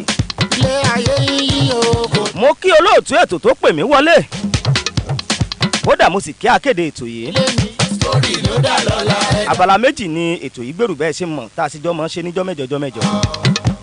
abala àkọ́kọ́ labala gbọ́ yìí wò níbi tá a ti máa ń fi ọ̀rọ̀ ṣera wa létí tá a ti máa ń fi ọ̀rọ̀ ṣe òdiwọ̀n ayé ara ẹni. abala ẹ̀kejì labalẹ̀ ni bí ẹni ènìyàn bí ènìyàn abala tá a ti máa ń ṣọ̀tàn àwọn èèyàn tó ti yàn yọ lórí ètò yìí. wọn náà darapọ̀ mọ́ wa lábala yìí kájọ ròpọ̀ kájọ dàpọ̀. nọ́mbà tẹ́ mọ̀ pè mí sí rèé 09162328690 mo ní 09162328690 ẹ kú ìkàlẹ̀ tá a bá padà dé abala gbọ́ yìí. ìjọ Light of the Living God International ti gbìyànjú mọ̀ sí ọlọ́run ìmọ́lẹ̀ alààyè tó wà ní sẹ̀lẹ̀ area Fúlàní road Àkó Ìkirè ìpínlẹ̀ Ọ̀ṣun bí àwọn ìsìn wọn ṣe lọ nìyí gbogbo ọjọ́ Sunday ní aago 7 sí aago 8 ìpàdé àdúrà ìmìnira kan sí ẹ̀kọ́ lọ́jọ́ sinmi yóò mọ̀ wáyé ní aago 7 sí aago 9 ìsìnwúrọ̀ ọjọ́ Sunday yóò sì bẹ̀rẹ̀ ní aago 10 sí aago 11 ní gbogbo ọjọ́ Monday ìpàdé àdúrà early morning shower of blessing yóò mọ̀ wáyé ní aago 5 sí aago 6 Tuesday ìpàdé divine revelation yóò mọ̀ wáyé ní aago 5 sí aago 6 bọ̀rọ̀lẹ́ ní ọjọ́ Thursday ìpàdé àdúrà power encounter yóò mọ̀ wáyé ní aago 5 sí aago 6 bọ̀rọ̀lẹ́ gbogbo ọjọ́ Jímọ̀ ọ̀sẹ̀ kìíní àti Jímọ̀ ọ̀sẹ̀ kẹta ìṣòro yóò mọ̀ wáyé ní aago 12 sí aago 2 ìdájí àwọn àkànṣe ètò tún ní gbogbo ọjọ́ Thursday tí ò sọjà níná ìpàdé àdúrà ògo tuntun yóò mọ̀ wáyé ní aago 9 àárọ̀ sí aago 11 àárọ̀ gbogbo ọjọ́ Tuesday sí Thursday ní gbogbo oṣù ìsọjí aṣẹ́gun agbára yóò mọ̀ wáyé fún ìtọ́ni àti àdúrà ẹ pè bàbá olùṣọ́ àgùntàn Akínọlá Mùnírù Gabriel sórí aago yìí 08165984156 lẹ́ẹ̀kan sí 08165984156 máa bọ̀ ọlọ́run mọ́lá láyé ń dúró dì ọ́.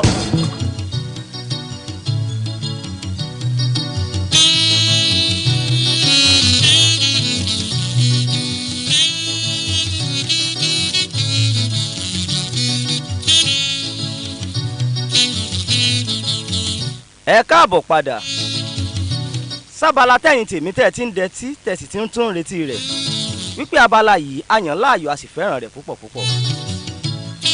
abala wo náà la wà lápèlé abala gbọ́ yìí wò torí ìwọ tó ń gbọ́ ètò yìí fún ìgbà àkọ́kọ́. rédíò Ọ̀ṣun náà la sì ti ń sọ̀rọ̀ alóore ìwọ̀ oòrùn Nàìjíríà yẹn 104.5.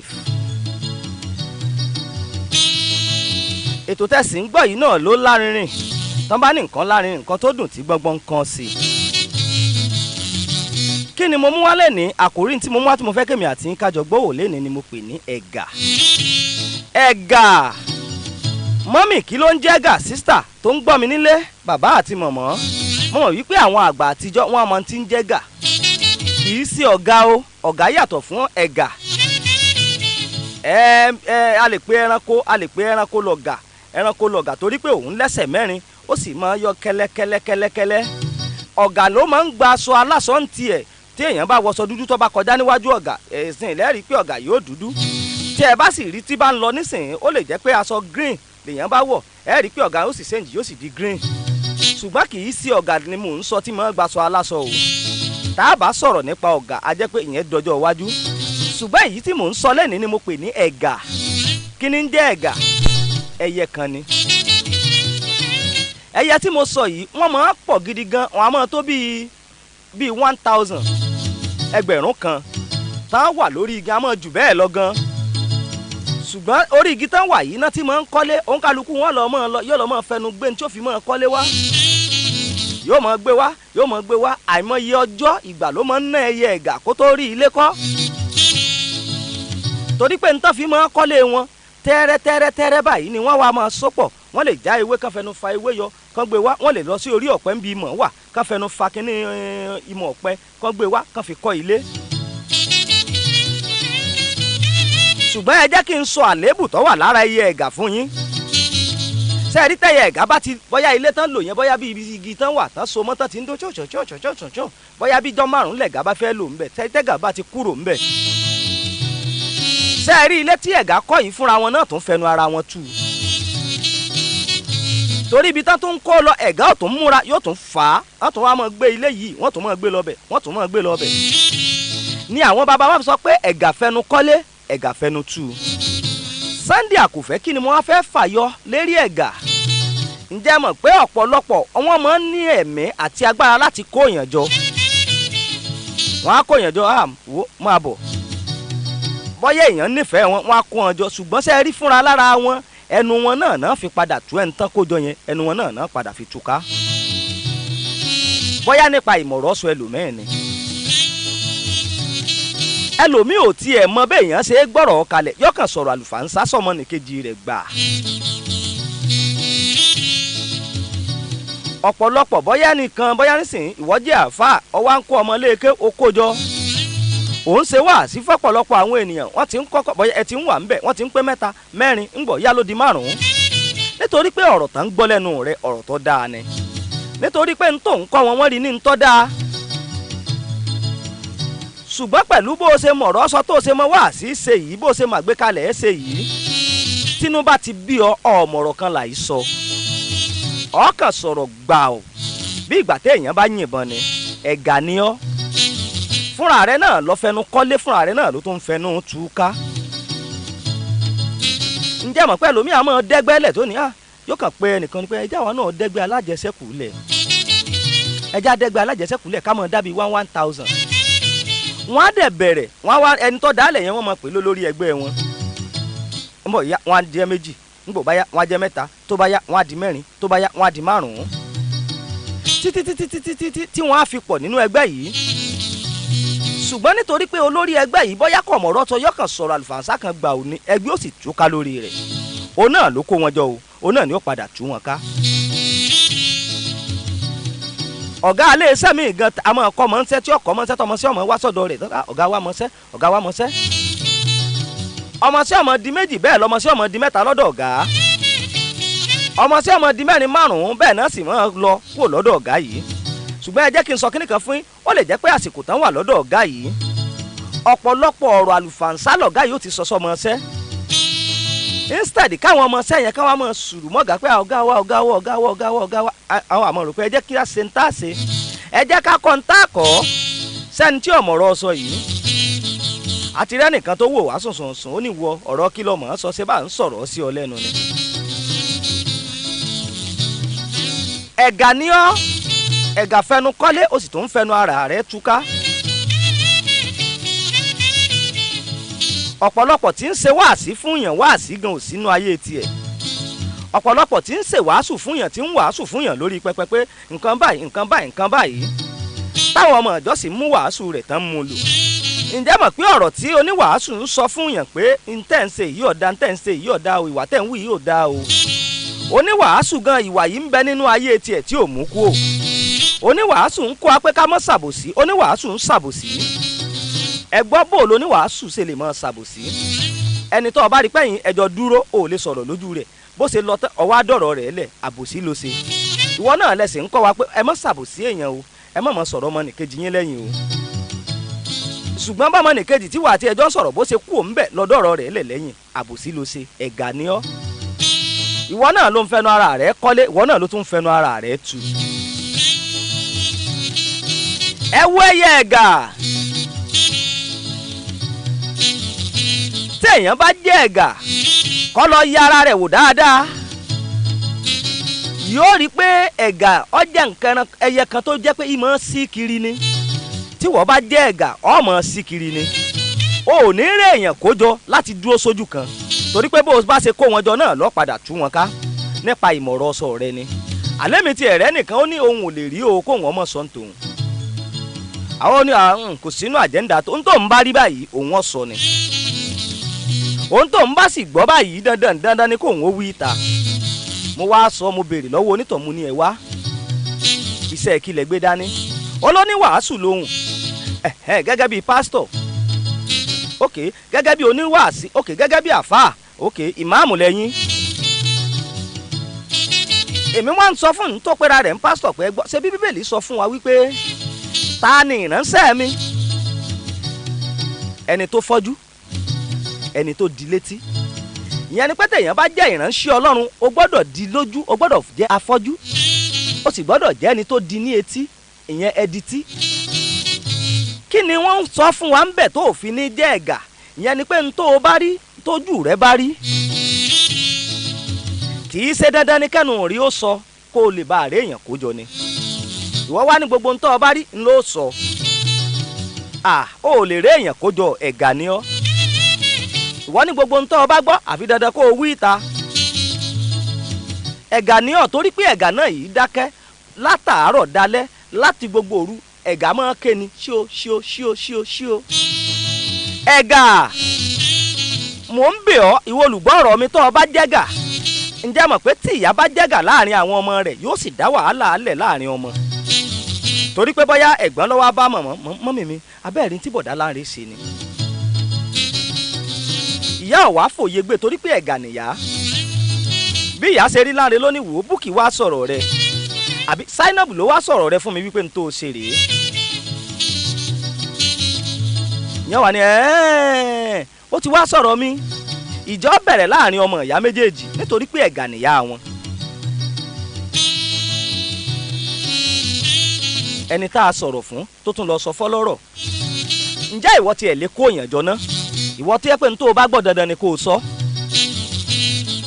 ntójú rẹ bá rí báyìí dandan ni kẹ́nu rí ó wí àní mo rẹ́ nìkan mo bá ní ọ̀rọ̀ tẹ́ ẹ sọ yìí kò yẹ kẹ́ ẹ rí bẹ́ẹ̀ téèyàn bá mú bá téèyàn jẹ́ nìkan tó jẹ́ pé ó ń ṣe wáàsí fáwọn èèyàn bóyá àfáà ni tàbí pásítọ̀ bóyá ẹ wá ń kọjá lọ inú ilé tẹ́ ẹ ti fẹ́ lọ ṣèwàásù ẹ wá bá ọmọ ìjọ yín tó jóbìnrin pẹ̀lú ọkùnrin tí ì sọkọ rẹ̀ bó o lẹ ṣe lè ṣe ẹnìyẹn ni èmi tí n bá ti rọ́kọ rẹ̀ ni wọ́n ké sí pé mo rí ìyàwó rẹ o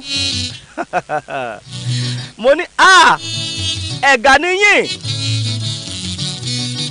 ẹ mọ̀ wípé ń tẹ́ ẹ rí yẹn kì í ṣe dandan ni kẹ́ ẹ sọ ń tẹ́ ẹ bá fi sọ ẹ ké sírú ọmọbìnrin tẹ́ ẹ rírú ẹ sì ṣe wáàsí fún ẹ sì wàásù fún ń tó ń ṣe yìí ò dáa o tó bá ṣe pé rírí tí mo rí ọ lénìí ọkọ rẹ ló wá rí ọ sọmọ pé ó lè fa àtúká láàrin yín ó ṣeé ṣe kírú ọmọbìnrin yẹn kó yí padà ṣùgbọ́n èyí tẹ́ ẹ bá pe ọkọ rẹ̀ tẹ́ ẹ sọ fún ẹ ti túlé wọn ká ẹ ti dá ìpínyà lẹ̀ láàrin ọkọ àti ìyàwó ntẹ́ ẹ ṣe ń bẹ̀ yẹn ẹ̀gà nìyín.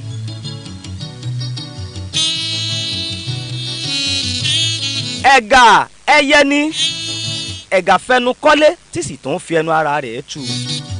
ẹ wo mo tún ti mú yẹn lẹ̀ lẹ́nu ẹrú mọ́ra bí aṣọ tí wọn náà bá jẹ́ ẹ̀gà tọ́jẹ́ wípé tọ́rẹ́ rẹ bá ti sọ̀rọ̀ fún ọ ṣọ́ṣọ́ṣọ́ṣọ́ṣọ́ ó ti sáré kù ńbẹ̀ ó tún ti lọ sọ fẹ́lòmíì àníbùkì sọ báyìí àníbùkì wí báyìí ànírọ̀fíà sọ báyìí ànírọ̀fíà sọ báyìí máa ṣọ́ra rẹ dáadáa ó lè kó òyàn jọ nítorí pé ẹ̀gà ni ọ́ ntójú bá rí ẹnu ọ̀sọ́ àti adúpẹ́ fọlọ́ ńgbà tẹ́nìkan wò wá sùnsùnsùn tọ́lọ́mọ oko ní á àmọ́ ni mo dúpẹ́ Sẹ̀fí Àlàó gan ọmọ oko ní kó tó di pọ́n lọ London ń la Amẹ́ríkà ògo ni fóòkọ rẹ ẹ wò lábala yìí ó di ọjọ́ mẹ́jọ tá a bá ti kó mi bí ẹja máa labala ẹni bí ẹni ènìyàn bí ènìyàn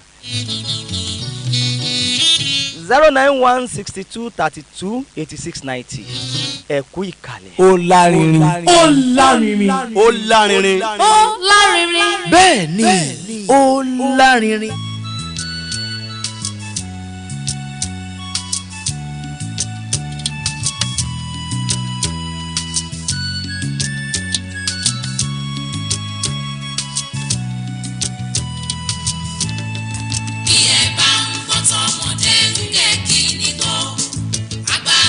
ẹ káàbọ̀ padà sí abala ẹni bí ẹni ènìyàn bí ènìyàn. abala ẹni bí ẹni ènìyàn bí ènìyàn la wà fún tẹ̀nẹ́. tààlẹ́ ẹni bí ẹni ènìyàn bí ènìyàn wa fún tẹ̀nẹ́. abí ẹni bí ẹni èèyàn bí ènìyàn wa tẹ̀nẹ́. ní ọjọ́ keje oṣù kejì ìyẹn ọdún 1978 ìyẹn sí ìlú Èkó.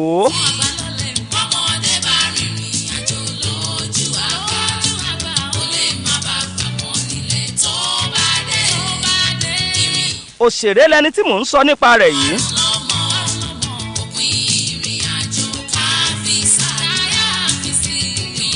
ṣùgbọ́n ọmọ bíbí ìlú Oǹdó ni. Èkó ló ti bẹ̀rẹ̀ iléèwé alákọ̀ọ́bẹ̀rẹ̀ rẹ̀. ibẹ̀ náà ló sì ti ka ti girama rẹ̀.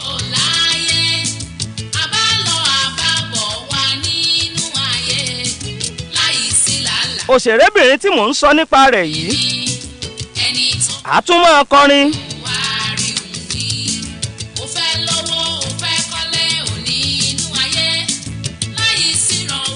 philanthropist tún ni ìyẹn àwọn tó máa ń ràn yàn lọ́wọ́ yẹn. kódà model tún ni àwọn tó máa ń ṣe. láti kékeré rẹ̀ tó ti wà ní Nollywood ló ti bẹ̀rẹ̀ sí í ṣe model yẹn ìyẹn láti 1995. ẹni tí mò ń sọ yìí sì kópa nínú sinimá tó tó bíi 300 films.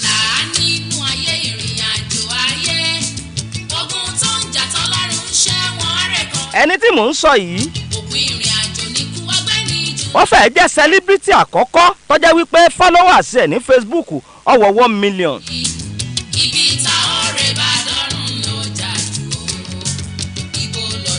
ẹni ta ni mò ń sọ látàárọ̀ yìí. òun là ń pè ní Ọmọ́tọ́lá Jọládé Èkéyìndé. táwọn ìjọba Nàìjíríà tán tún fún un ní àmì ẹ̀yẹ tá a mọ̀ pé ní MFR. ọ̀rẹ́ má ṣe kọ ìfẹ́ Jésù yìí o nítorí ó sàn fún ènìyàn láti má wáyé. Ọmọ́tọ́lá Jọládé ó marry láti age of 18 years. gẹ́gẹ́ bí àkọsílẹ̀ Ọmọ́tọ́lá Jọládé fúnra lára rẹ̀ tó ń gan sọ. ó ní òun ti ń control millions of naira láti ọmọ ọdún 18 years yẹn náà. ṣe rí wípé ìkẹ́ ń bẹ lọ́dọ̀ àwọn ènìyàn. Ọmọ́tọ́lá Jọládé ń bẹ láyé ó sì ń bẹ láàyè dì sí yìí. Ọmọ́tọ́lá Jọládé Èkéyìndé ó ní ènìyàn bí ènìyàn wà fún tènẹ́. tó bá di ọjọ́ mẹ́jọ a tún máa mú ẹlòmíín wá lábala yìí. ó ṣeé ṣe ọmọ mi tó máa ń kọrin hip hop yẹn kí n gbàlejò rẹ̀ níjọ́ mẹ́jọ lénìí. ìyẹn M-Track. abala yìí ó parí fún tèní ó di ọjọ́ mẹ́jọ láṣẹ Èdùmàrè lábala yìí tá a tún máa mú ẹlòmíín wá ẹ kú ìkàlẹ̀.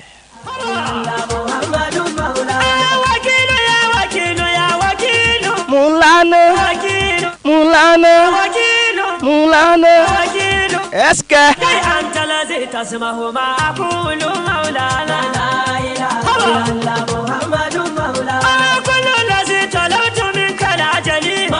bó ṣe jẹ́ nìyẹn.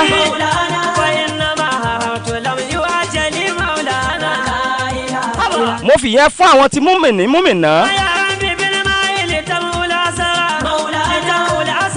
ìyẹn wípé ká máa dúpẹ́ lọ́wọ́ ọlọ́run tó ga ju gbogbo ayé lọ. ọba tó ní gbogbo ọjọ́ tó ní gbogbo ògbà. ibi tó bá ti bẹ́ẹ̀ mi àti kóńkálukú báyìí ibi tó bá ti jọba wa ẹ jẹ́ á máa gbàdúrà fórílẹ̀-èdè nàìjíríà ni ẹ má tún jẹ́ ká máa fẹnu àbùkù kan orílẹ̀-èdè nàìjíríà gbàdúrà fún Ísírẹ́lì ẹni tó ń fẹ́ yóò ṣe rere náà wí. ìlú nàìjíríà yìí mo wà ni mo ti ń jẹ ni mo ti ń mu. God kó bless nàìjíríà lọ́pọ̀lọpọ̀ látòrí àwọn olórí wa kọ́lọ̀ wọn bá ní bùkún fún wọn. ọgbọ́n ìmọ̀ òye ọlọ́run kó bá ní fi jíǹkí wọn. bá a fi sí orílẹ̀-èdè nàìjíríà yìí tí ó fi dáa tí ó fi dùn.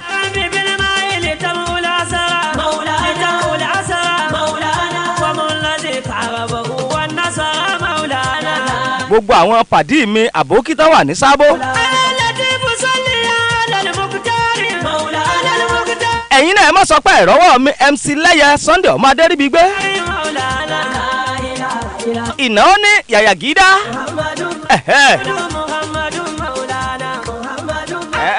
èmi náà ṣèdè haúsá nù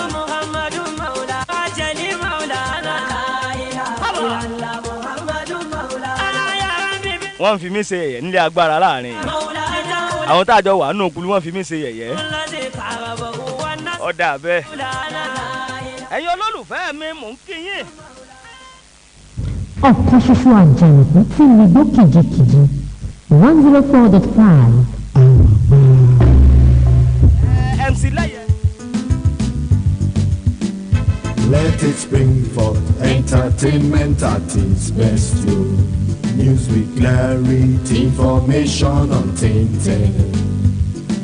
Channel 104.5. Now, it's news time. Good afternoon. Here is the FM News. The Hemsman State of the Living Springs Senator Ademola Adeleke has promised to give public workers their pride of place in the scheme of things. Senator Adeleke led us out today when he paid unscheduled visit to the management and staff of OSBC. He implored staff of OSBC to reciprocate government gesture at all times by working judiciously. Meanwhile, the Joint Admissions and Matriculation Board (JAMB) has debunked reports that it is recruiting. The board gave the denial in a statement by its spokesman Fabian Benjamin. The examination body advised the general public to disregard such information, as it is currently not recruiting in any of its offices, nor has it contracted any one organization to do so on its behalf. It also warned that it will take stiff legal actions against anyone found culpable of such nefarious acts. And that was FM News. Good afternoon.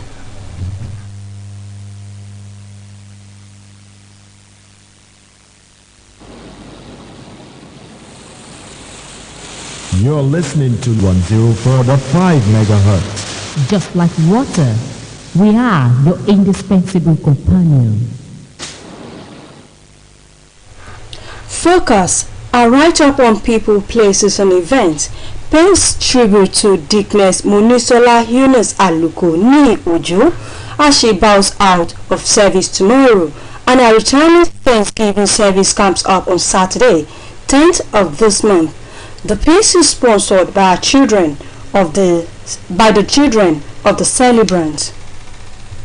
Dickness Munisola Yunus Ajasegun Aluko Ni Ojo was born on the 3rd of June 1963 to the family of Mr. and Mrs. Titus Ojo of Ipetu Ijesha in Oriade local government area of Osun State, and both parents are of blessed memory. She had her primary education at St. Mary's Anglican Primary School, Ipetu Ijesha. Between 1969 and 1975, her love for education led her to Awe High School in Oyo State, where she obtained her senior secondary school certificate in 1981. Dickness Munisola Eunice Ajasegun Aluko proceeded to Kwara State College of Technology Ilorin, School of Basic Studies, now Kwara State Polytechnic, for her higher school certificate in 1982 and completed her study in 1983. University education was germane to her, hence she gained admission in the same year into the University of Ilorin and graduated in the year 1987 with the Bachelor of Arts in Yoruba. In her quest to crave for more knowledge, she proceeded to the University of Benin in Edo State, where she had a postgraduate diploma in education between 1990 and 1991. Dickiness Aluko had a one-year national youth service at Anglican Grammar School, Igara, Akoko, Edo local government area of Bende State, now Edo State, between 1987 and 1988. She joined the civil service in July 1988 as an artist with the Nigerian Television Authority, NTA, Ilorin, Kwara State, and she later transferred her service to Edo State, where she joined the state teaching service and posted to Umado Secondary School, Ekpoma, Edo State, as a class teacher in December 1988. She later transferred her service to Amebara Grammar School, Iwo Road, Ibadan, in July 1991 and left in December the same year. Her spirit to impart knowledge led her to Ifeoluwa Grammar School, Oshobo, where she was forcefully retrenched by the then Chief B.C. Akande's administration in the year 2000, but later reabsorbed by the Olagunso Oyinlola's administration in the year 2003, when she was posted to Oshobo Grammar School, Oshobo, as head of department between 2003 to 2005. She became the vice principal in Oshobo Grammar School 2 in the year 2005 before she was transferred to Holy Michael High School 1, Ikirun, as a principal. Dickiness Monisola Eunice Ajashegun Aluko also served at various grammar schools as principal, which include Akion Grammar School between 2015 and 2018, Community High School Otayefun Oshobo between 2018 and 2019, Fakunle Unity Government High School Oshobo between 2019 and 2020, Ifeoluwa Grammar School Oshobo between 2020 and 2021, and Oshobo Grammar School between 2021 and 2022, before she was appointed as Tutor General for Osun Central Education District in April 2022. As a devoted Christian, she was ordained a deaconess in 1995. Because of her commitment, humility, administrative skills, and devotion in the service of the Church of God, she was made the secretary and treasurer of Good Women's Society of Ijo Mount Canaan Christ Church, Oshobo, as well as Sunday school teacher, which she holds till today. Dickiness Monisola Aluko got married to Mr. Julius Shegun Aluko, and the marriage is blessed with glorious children. As Dickiness Monisola Eunice Ajashegun Aluko bows out of service tomorrow with a Thanksgiving service to celebrate the retirement after 35 years of service, which is billed for Saturday 10th of June at HSC Event Center along Elisha Road, Oshunjela. Focus says congratulations and happy retirement. That Focus paid tribute to Dickiness Monisola Eunice Aluko ní Ojo as she is buying out of service tomorrow. The piece sponsored by the children was presented by Adeni Kehinde.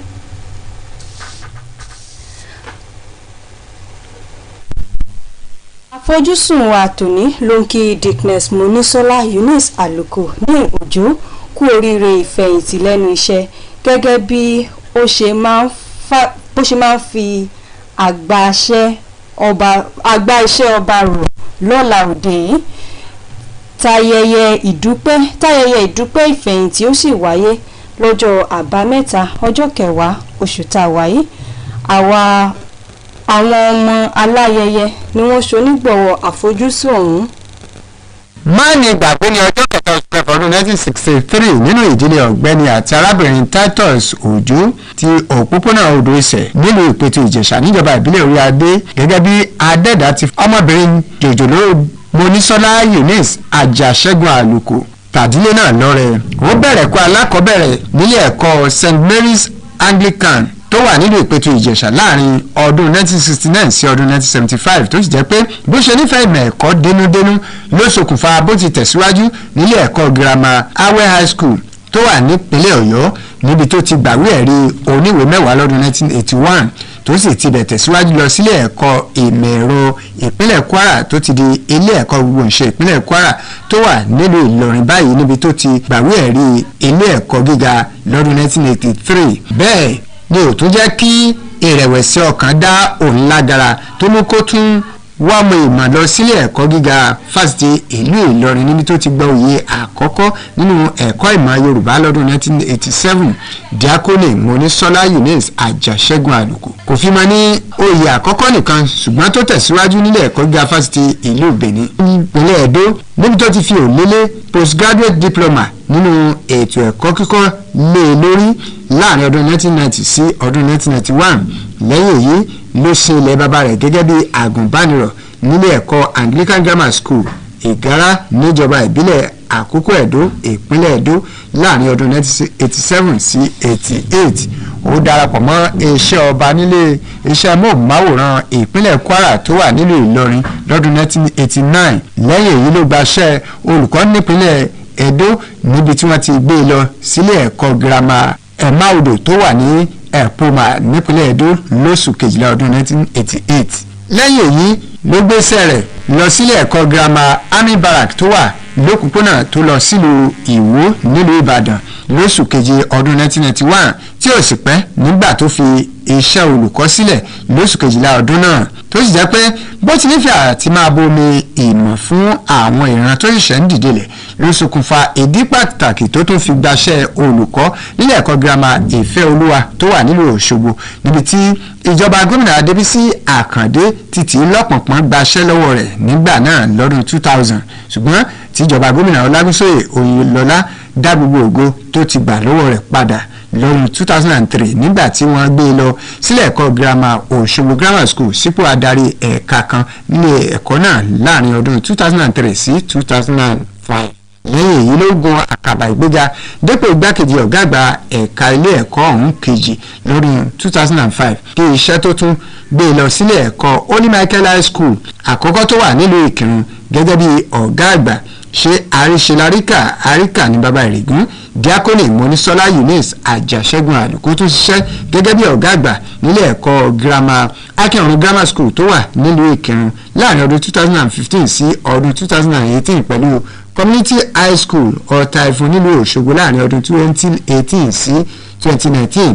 bẹ́ẹ̀ ló tún ṣiṣẹ́ nílé ẹ̀kọ́ girama Fákúnlé High School tó náà wà nílùú Òṣogbo bákan náà láàrin ọdún 2019 sí 2020 àti Ìfẹ́ Olúwa Grammar School Òṣogbo láàrin ọdún 2020 sí ọdún 2021 tí iṣẹ́ sì tún gbé padà sílé ẹ̀kọ́ Òṣogbo Grammar School láàrin ọdún 2021 sí 2022 kíjọba ìpínlẹ̀ yìí tó yàn sípò olùkọ́ àgbà ní ẹkùn àrígbùngbùn ìpínlẹ̀ yìí lóṣù kẹrin ọdún 2022 gẹ́gẹ́ bí Kristẹni òdodo wọ́n fàmì ròyìn sípò díákónì lọ́dún 1995 látàrí bó ti kún fún ìwà ìrẹ̀lẹ̀ pẹ̀lú ìtẹríba ìfarajìn àti oríṣiríṣi ipa ribiribi tó ti ń kó nínú ìjọ Ọlọ́run ló ṣokùnfà bí wọ́n ti tún yàn án sípò akọ̀wé àti akápò ẹgbẹ́ àwọn obìnrin rere ìjọ Mount Canaan Christ Church tó wà ní Òṣogbo. bẹ́ẹ̀ ló tún jẹ́ olùkọ́ ilé ẹ̀kọ́ ọjọ́ ìsinmi títí di àkókò yìí. nínú ìrìn àjò ìgbéyàwó rẹ̀ Diakoni Monisola Àlùkò ṣègbéyàwó pẹ̀lú ọ̀gbẹ́ni Julius Ṣẹ́gun Àlùkò tí nígbà sì fi àwọn ọmọ ológo ta ìdàpọ̀ wọn lọ́rẹ. ní báyìí tí Diakoni Monisola Eunice Àjàṣẹ́gun Àlùkò ń fàdàgbà iṣẹ́ ọba rọ̀ lọ́la lẹ́yìn tó ti lo ọdún 15 lẹ́nu iṣẹ́ ọba tí ó sì tún ṣe ayẹyẹ ìdúpẹ́fẹ̀yìntì rẹ̀ lọ́jọ́ sátidé ọjọ́ kẹwàá oṣù kẹfà ọdún yìí níbùdó ìgbafẹ́ HSC Event Center tó wà lókòókòónà tó lọ sílùú Iléṣà nílùú Ọ̀ṣúnjẹ̀là. èrò tí wá kí aláyẹyẹ ọ̀hún kú oríire ìfẹ̀yìntì kí Elédùà ṣe ọ̀nà rẹ̀ ní rere. àfojúsùn tẹgbọ́n tán ló ń kí Dickness Monisola Eunice Àlùkò ní Òjó kú oríire ìfẹ̀yìntì lẹ́nu iṣẹ́ ọba gẹ́gẹ́ bí ó ṣe máa fi àdágbé ètò iṣẹ́ ọba rọ̀ lọ́la òde yìí. àwọn ọmọ Dickness Àlùkò ni wọ́n ṣonígbọ̀wọ́ rẹ̀ tí Adébáyọ̀ yìí ní ìsìkà sí wa létí. má gba àbújá dábùjá máa sẹ́kọ̀nà wẹ̀dún àbọ̀n máa ṣe wàràdé wàràjà ó mọ́tò mọ́kànjú tùlú ọ̀ràn igba rẹ̀ ò tó sè lọ́bẹ̀ ẹ̀mí kan ṣoṣo gírò lọ́mọ ẹ̀ dání.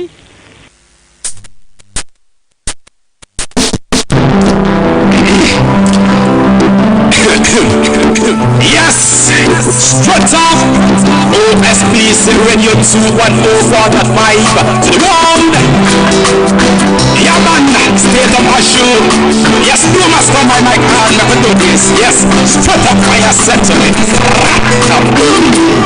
OSBC Radio, voice of the West, you can trust.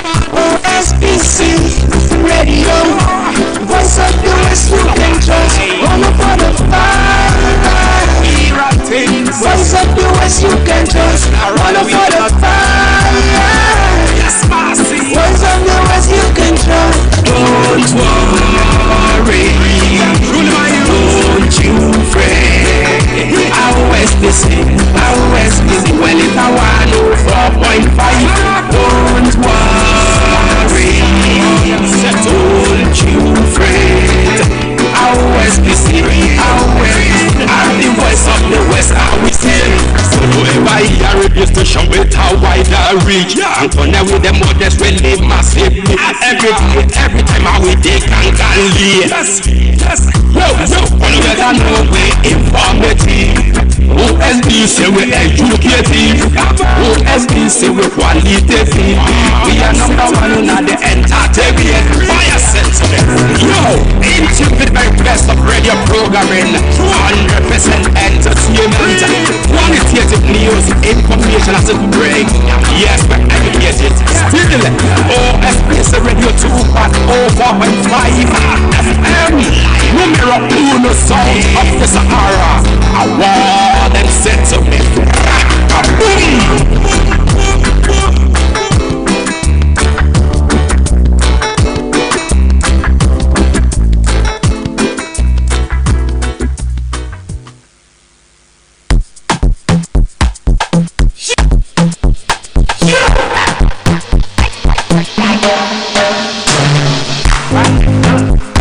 More music on trendybeats.com.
So I call your name and I say,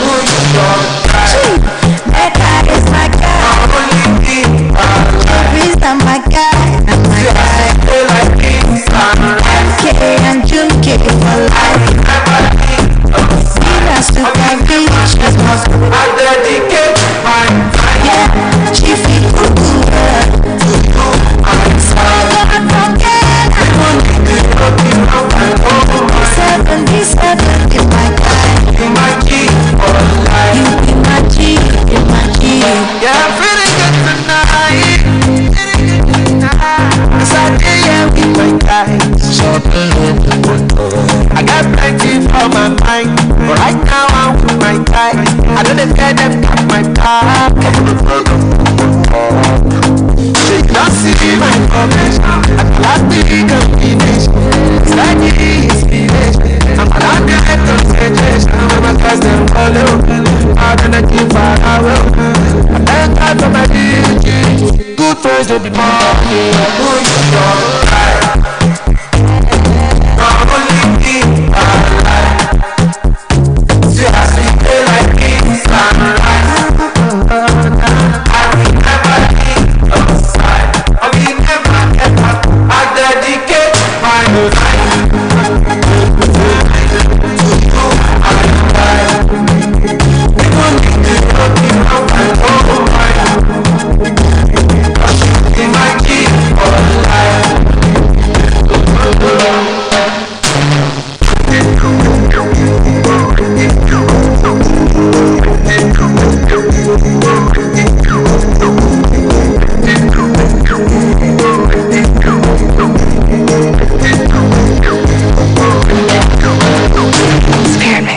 music on trendybeats.com.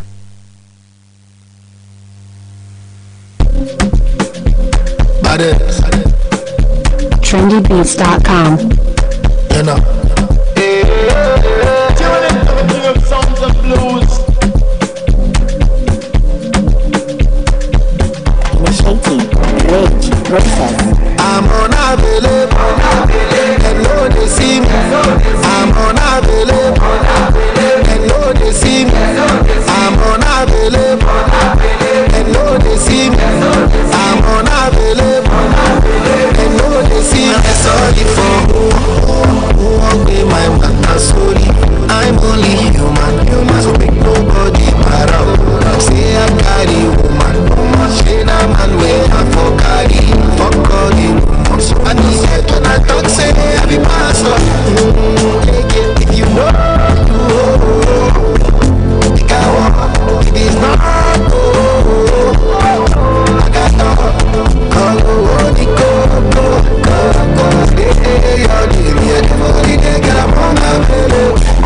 I'm unavailable. They know they see me. I'm unavailable. They know they see me. I'm unavailable.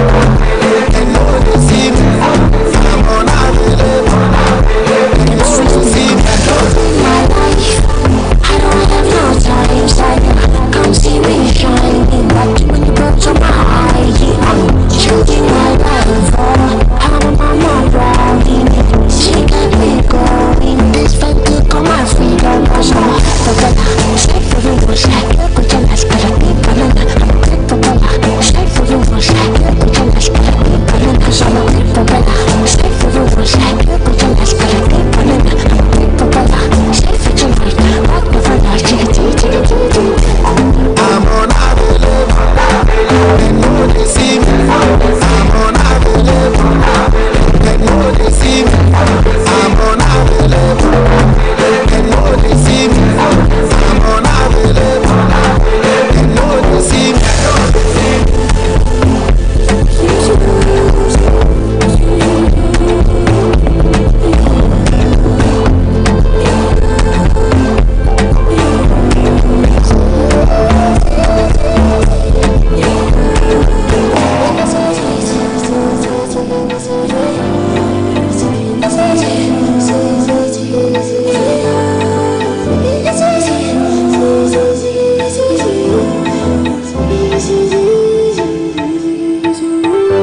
More music on trendybeats.com.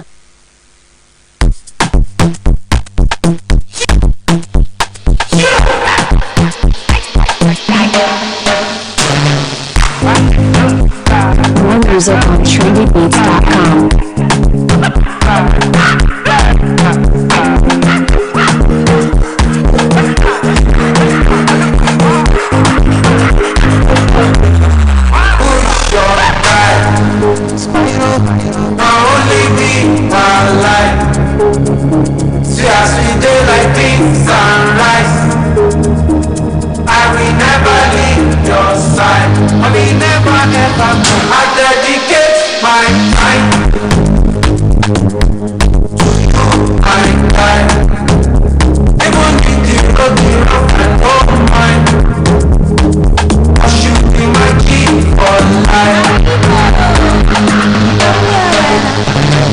As I never see you online, you they worry me and they give me consign. Yeah, I be ringing on your cellular. Where you at? But enough is set to them. Yeah, I'm hoping you're okay. We got to party tonight. Many just stay for mine. Yeah, me and you feel like that. That's my guy. Don't try to be my guy. Always outside. Will transfer yourself. Be my guy. That boy is my guy. My guy. Everyone who wants love, so I call your name and ask me who's your guy. That guy is my guy. He's not my guy. I'm my guy. MK and Junkie for life. See that's the guy reach. I dedicate my time. Yeah, she feels good to her. So I forget. I want to be looking out my home. 77 is my guy. You're my key for life.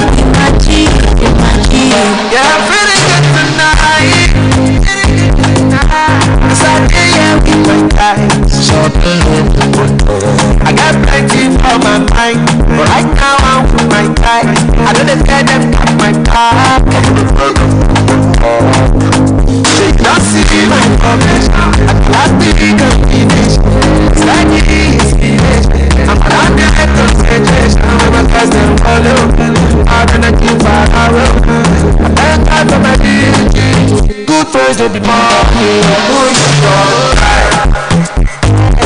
Not only me, my life. See, I see you like kings and life. I will never leave your side. I will never ever. I dedicate my life to you, my life. Even if they don't give up my own mind. In my key for life.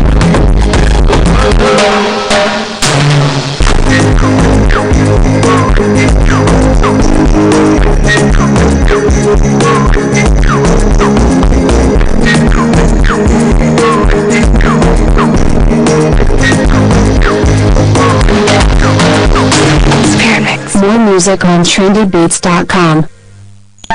You are live. You are live. On Osun Radio. Osun Radio. 104.5 FM.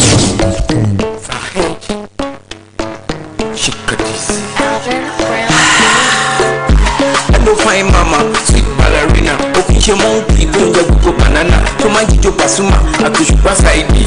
Oganda, atulfimo. Oya koko mole, kole di kope. Bàjẹ́ tó gbé àwa ní fox máa complain. Mo kọrin yẹn hódùn, ẹ bá gbé mo bá dùn. Àwọn kan kọrin wọ́n ṣẹ́yìn, mo wá ṣe bí ọgọ́rọ̀. Àpáta ló lòdì, kéèsè ló ládé. Bàjẹ́ tàṣà, òbẹ́sẹ̀rẹ̀ ní tíṣà. Mo ti mú ṣòdì òkè, mo fẹ́ dé sàlẹ̀ kó. Nígbà tàdé bá dùn, yọkẹ́lẹ́ ti pẹ̀kun. Àmẹ́mu yóò sì kún jẹ́ gbogbo gbáládùn. Ajájẹ́ ju bí ìjàpá tó bẹ̀ ní kù. Wọ́n di gbalẹ̀ sí dùn, wọ́n ní kóyè lódò. Wọ́n ní kó dídòdò, wọ́n ló sọ pé àsìkò. Òyò mèsì ọ̀gbọ̀n, àwọn ló sọ lọ́rọ̀ dàgọ̀. Àsìkò kò ṣẹ̀ṣẹ̀ wá, ayé ní ká iṣu dẹ̀ wá. Mọ̀dínà nílẹ̀kẹ̀, àpáta wa kẹ̀kẹ́. Kálúwájà lẹ̀kẹ̀, elérekere mọ̀. Ṣọ́ọ̀ṣì kọ̀dízì. Ṣọ́ọ̀ṣì kọ̀dízì. Ṣọ́ọ̀ṣì kọ̀dízì. Ṣọ́ọ̀ṣì kọ̀dízì. Ṣọ́ọ̀ṣì kọ̀dízì.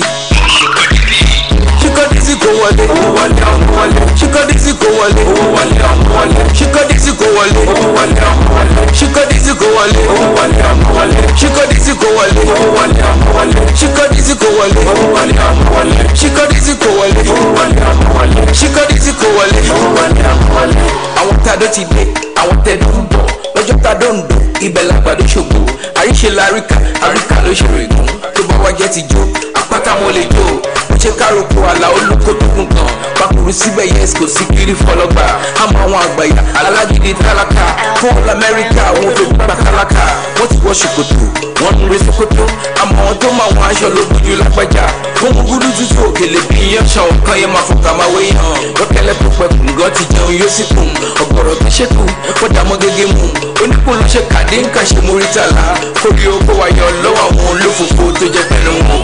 Ṣíkọ́dísì kò wọlé, owó wọlé ọmọ wọlé. Ṣíkọ́dísì kò wọlé, owó wọlé ọmọ wọlé. Ṣíkọ́dísì kò wọlé, owó wọlé ọmọ wọlé. Ṣíkọ́dísì kò wọlé, owó wọlé ọmọ wọlé. Ṣíkọ́dísì kò wọlé, owó wọlé ọmọ wọlé. Ṣíkọ́dísì kò wọlé, owó wọlé ọmọ wọlé. Ṣíkọ́dísì kò wọlé, owó wọlé ọmọ wọlé. Ṣíkọ́dísì kò wọlé, owó wọlé ọmọ wọlé.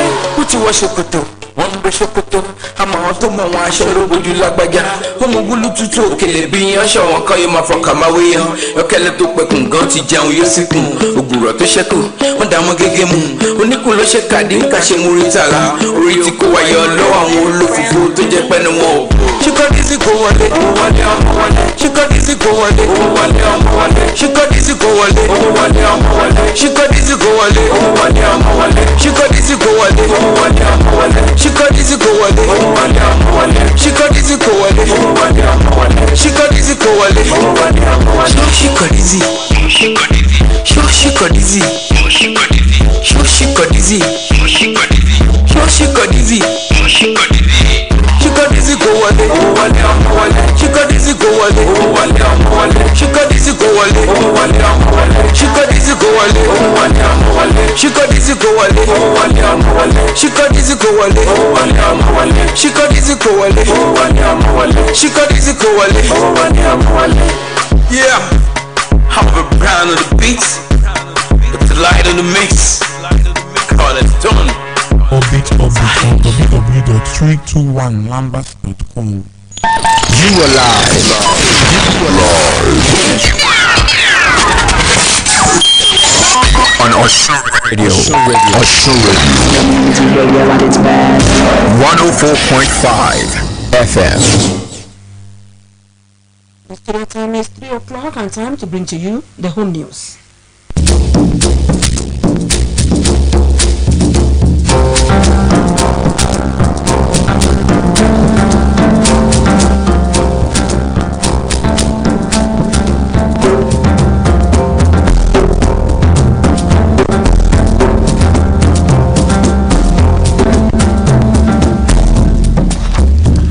Good afternoon, the home news. Governor Ademola Adeleke has promised to give public servants in the state their pride of place in the scheme of things. Governor Adeleke gave the assurance today when he paid unscheduled visits on the management and staff of Osun State Broadcasting Corporation (OSBC), Ilera Ayika Wa. The state helmsman, who maintained that OSBC conglomerate will be looked into holistically, implored the staff of the media conglomerate to be up and doing.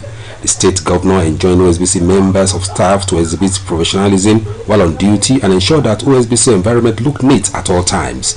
The governor, who was flanked by the secretary to the state government, Honorable Teslim Gbalaye, chief of staff to the governor, Alhaji Kasim Akeleye, and top government functionaries, among others, were conducted round OSBC premises by the consultant to the governor on OSBC, Dr. Femi Adefila, OSBC permanent secretary, Alhaji Rashid Folaromi, among other top OSBC management, to have first-hand information on OSBC with a view to transforming the media conglomerate to enable it to compete favorably with other media stations across the country. In the meantime, the administration of Governor Ademola Adeleke is very much committed to promoting the growth and welfare of all civil servants in the state. In return for its magnanimity, it is equally important for the entire civil servants to reciprocate the gesture by being loyal and supportive of all the programs, policies, and activities of the present administration. The newly appointed Permanent Secretary, Minister of Information and Public Enlightenment, Mrs. Abimbola Babatunde, made this known today when she formally resumed office. Addressing the management and staff of the ministry, Mrs. Babatunde expressed gratitude to Governor Ademola Adeleke and other top government functionaries in the state for her appointment, while pledging her commitment to live up to the desired expectation in her new office. The new PS, Information and Public Enlightenment, charged the entire staff of the ministry to be dedicated and efficient at all times in their day-to-day official responsibilities. She commended the management and staff of her ministry for always propagating the programs, policies, and activities of the present administration positively in the last 6 months, while stressing her intention to continue to do same so that the many dreams of Ademola Adeleke-led administration will come to reality. The new PS sought for love, wisdom, peace, and enablement in the tasks ahead. Government at all levels have been implored to take proactive measures against fuel marketers hoarding petroleum products across the country. This formed the aggregate opinion of those that expressed their views in a phone-in segment during a radio program in Osogbo, the state capital. Messrs. Adeleke and Michael Odeyemi described the act as prehensible and height of illegality that must be decisively dealt with by government, deploring appropriate punitive sanctions, just as Mr. Mustafa Adeleke faulted and expressed displeasure at the sudden removal of fuel subsidy. The trio maintained that the action portends an ominous sign for the country with various attendant hardship for ordinary citizens. Ahead of Tuesday next week inauguration of the members of the 8th Assembly, staffers of the legislative arm of government had kick-start the lineup activities for the successful inauguration. Our reporter Oluwatosin Oladokun said workers across grade levels led by the clerk of the house, Mr. Akinwale Amusan, were seen monitoring the staffers in cleaning and clearing the vicinity of the assembly complex. Areas including assembly library, cafeteria, health center, and the entrance gate of the complex, as well as access road to lawmakers' quarters. While briefing newsmen, clerk of the assembly, Mr. Amusan, appreciated members and headship of the 7th members ad hoc committees which were constituted a few weeks ago, aimed at superintending and directing the affairs of the inauguration. He added that members and staff of the assembly complex are ready to receive the incoming members with an open hand of working with them in a bid to moving the state to an enviable height. The clerk of the house, however, sought the cooperation and support of staffers, just as he enjoined them to prioritize good conduct and professional behavior in line with the rules of the engagement. Members of the Ansaruddin High School Old Students Association, ADOSAS, 1982 set, Ejibo, in Ejigbo Local Government Council area of the state have hailed the recent approval of the state government to place the Director General of Osun State Broadcasting Corporation (OSBC) Osogbo, Mr. Rashid Folarami, on the status of Permanent Secretary in the State Civil Service. In a statement released on behalf of the Haudosa 1982 set signed by Alhaji Rasak Bello, Mr. Opeyemi Salam and Alhaji Amit Shitu, the group commended Governor Ademola Adeleke for the gesture. They however described Folarami's elevation to the status of Permanent Secretary in the State Civil Service as a well-deserved in view of his past contributions towards the growth of the OSBC since he joined the corporation over 3 decades ago. It added that Mr. Folarami earned the status as he discharged his responsibility as the DG OSBC with vigor, tact and accuracy since his assumption of office as the head of the corporation. The Odosa 1982 set, however, advised the Permanent Secretary not to rest on his horse and should continue to represent his alma mater and Ejigbo community well in government. They also prayed God to continue to strengthen, guide and protect him in the discharge of his duty. And that was the home news. Good afternoon.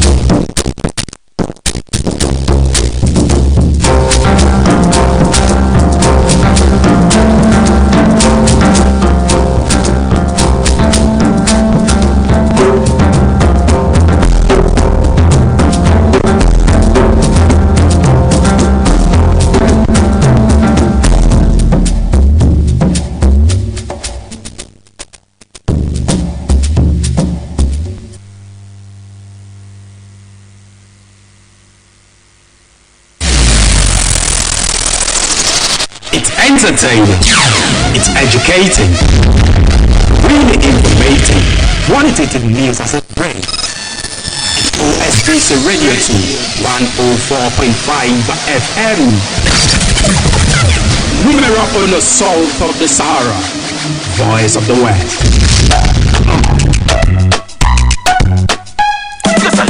Everybody making a listen to the show. We play you reggae music that is pleasing to your soul. Listen up, you. Listen, selector. We know play reggae music. We know reggae time. The selector. We know play reggae music. We know reggae time. Well, this is General Summer P, the local sound of this. From OSBC 104.5 FM. General Summer P says so.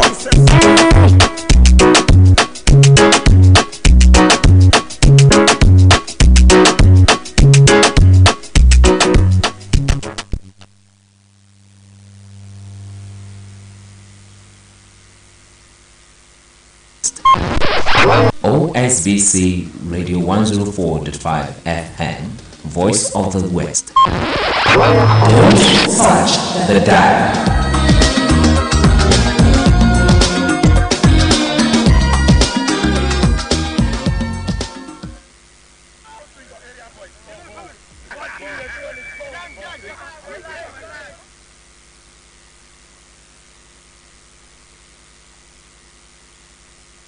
Square. Okay. Yeah.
I go dey live my life. If you try me, you go chop breakfast. You go chop breakfast. Oh, I put you inside.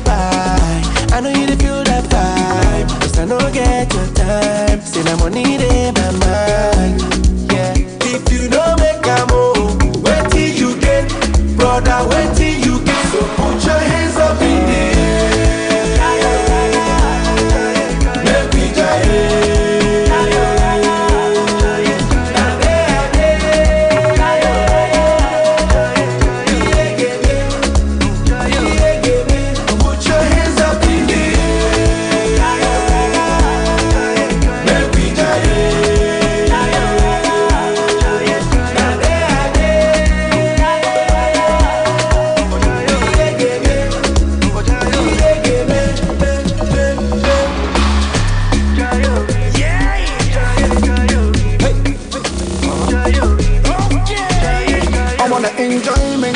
shake body, tell them it's the day body. Peace go make you surgery. Even though we do get money, I go live my life. Please listen to this public service announcement. This is to inform the general public that Honorable Ibukun Fadipe has been appointed as the Executive Chairman of State Universal Basic Education Board, SUBEB, by the Governor of Osun State, His Excellency Senator Ademola Nuruddin Jackson Adeleke. The appointment is with immediate effect. A statement signed by the Secretary to the State Government, Honorable Taslim Ibalaye, congratulated Honorable Ibukun Fadipe for the well-deserved appointment, and it is expected that the appointment will bring to bear his wealth of experience in the education sector with a view to repositioning and improving the state universal basic education. Congratulations. Signed, Honorable Taslim Ibalaye, Secretary to the State Government.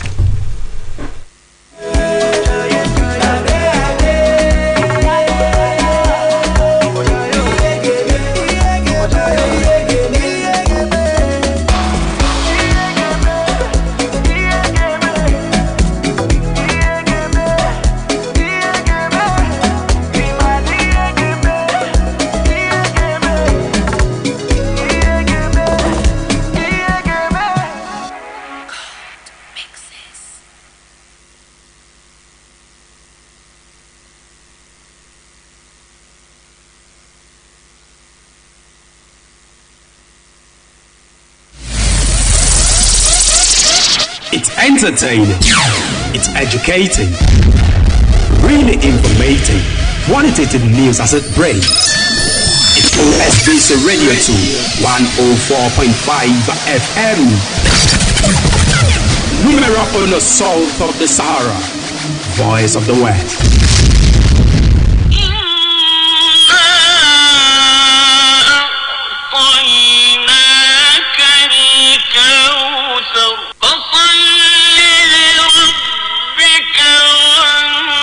Tabarakallahu ta'ala, títóbi rí Ọlọ́run tó sọ wa látọdún tó lọ títí dọdún yìí, alhamdulillah. Ọdún iléyá tó kọjú sí wa kò ní bá wa nínú sàárè, Allahumma amin. Iléeṣẹ́ tẹlifíṣọ̀n àti rédíò ìpínlẹ̀ Ọ̀ṣun OSBC Radio and Television Channels tún gbé ìdè oyin mọ́mọ́ ni.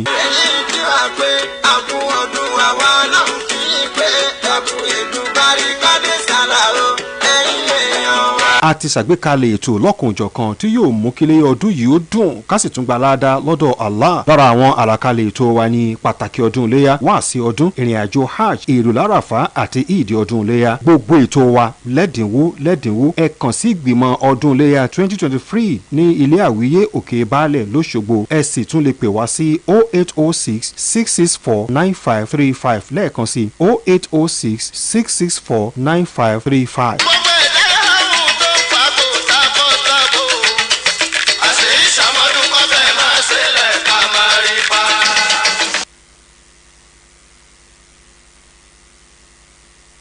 Ògòǹgò lọ́ọ́bẹ̀ ẹ̀yẹ kìnìún lọ fẹ́ràn. Ojú ọ̀rọ̀ ní pápá omi ìjímèrè ní pápá ọ̀gá níbi ìkàṣètò òkú àyà. OSBC ní bàbá wọn. OSBC ní bàbá wọn. OSBC ní bàbá wọn. Àràbà ní bàbá ẹni ọ̀tá ti tálákà ní bàbá. Wọ́n kọ́ wà nílé lóko lẹ́yìn òbí. Táíwò ṣọ̀kan ní wípé tó pé ọ̀run tí eré ìdárayá. Àwọn alága ṣàkà àgẹ́sì ọmọdé. Ilé àwíyé ló ti bẹ́lẹ̀ láti kalẹ̀ sí lórí ìkànnì 104.5. A tún wà lórí ẹ̀rọ ayélujára ṣẹ́gbọ́n OSBC ní bàbá.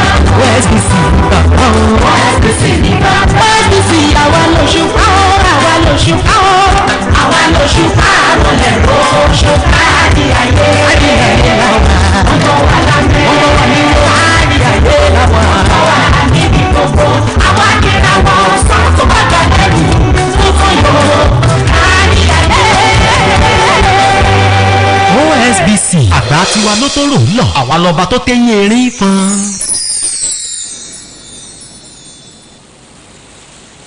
You're listening to 104.5 megahertz. Just like water, we are your indispensable companion. Everybody knows say I want me, I know the line.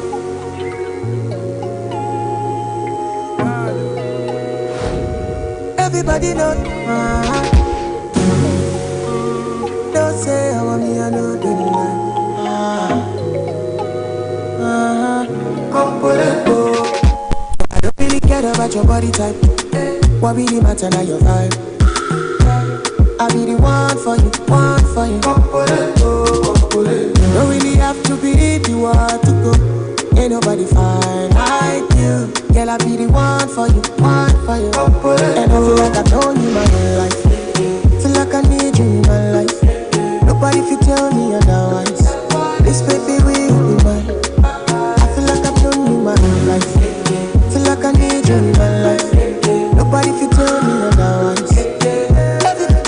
Everybody does say, oh mommy, I know they love me. Mama, me, I get Mama, me, I get Mama, me, I get Mama, me, I get everybody does say, oh mommy, I know they love me. Mama, me, I get Mama, me, I get Mama, me, I get Mama, me, I get everybody does say, oh mommy, I know they love me.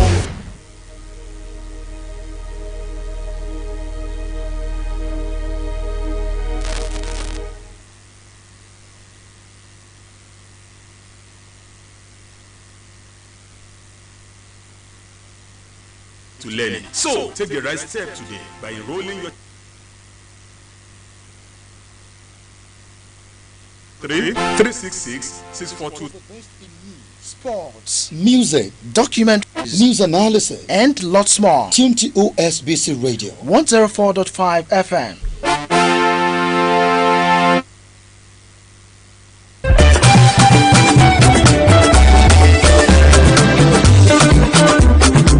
Àtọ̀ní adé ní fúbọ̀ ìmọ̀ tún ti dé bí mo ṣe ń dé o.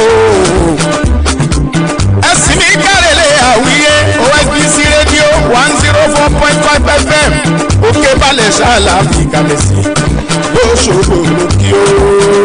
Ẹ máa tẹ́tí sí wa bàbá tọmọdé ẹ máa tẹ́tí sí wa o.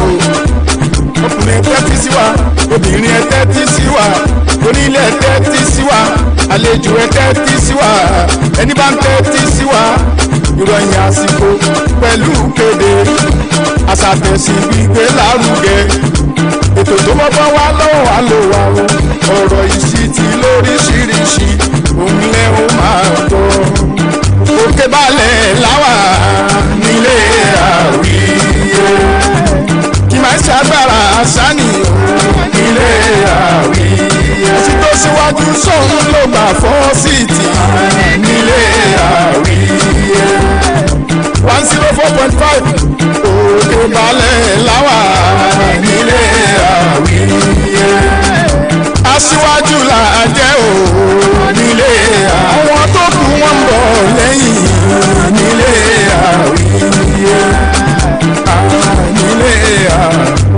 nílé àwíyé.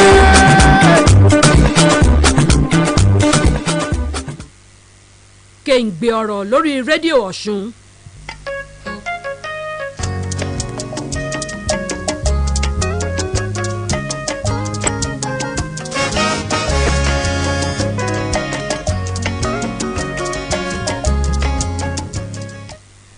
Please listen to this public service announcement. This is to inform the general public that Honorable Ibukun Fadipe has been appointed as the Executive Chairman of State Universal Basic Education Board, SUBEB, by the Governor of Osun State, His Excellency, Senator Ademola Nuruddin Jackson Adeleke. The appointment is with immediate effect.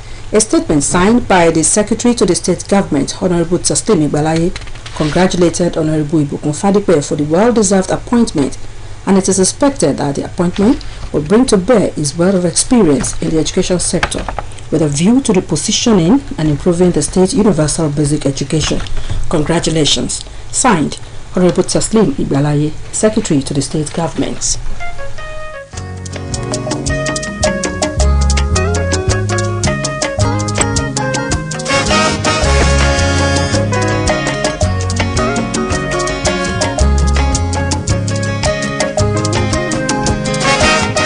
mo kí ní gbogbo bíi tẹ́ ti ń gbọ́ rédíò Ọ̀ṣun ilé àwíyé òkè baálẹ̀ nílùú Òṣogbo la fi kalẹ̀ sí ẹ káàbọ̀ sórí kèǹgbè ọ̀rọ̀ lónìí ohun tá a máa gbéyẹ̀wò ni ìwà ọmọlúàbí.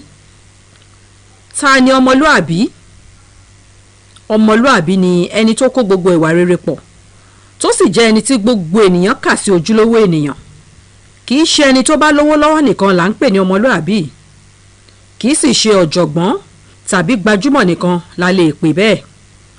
Ṣé Yorùbá bọ̀ wọ́n ní ìwà rere lẹ̀ṣọ́ ènìyàn àti pé orúkọ rere gẹ́gẹ́ bí a ti ń sọ ní ilẹ̀ Yorùbá sàn ju wúrà òun fàdákà lọ.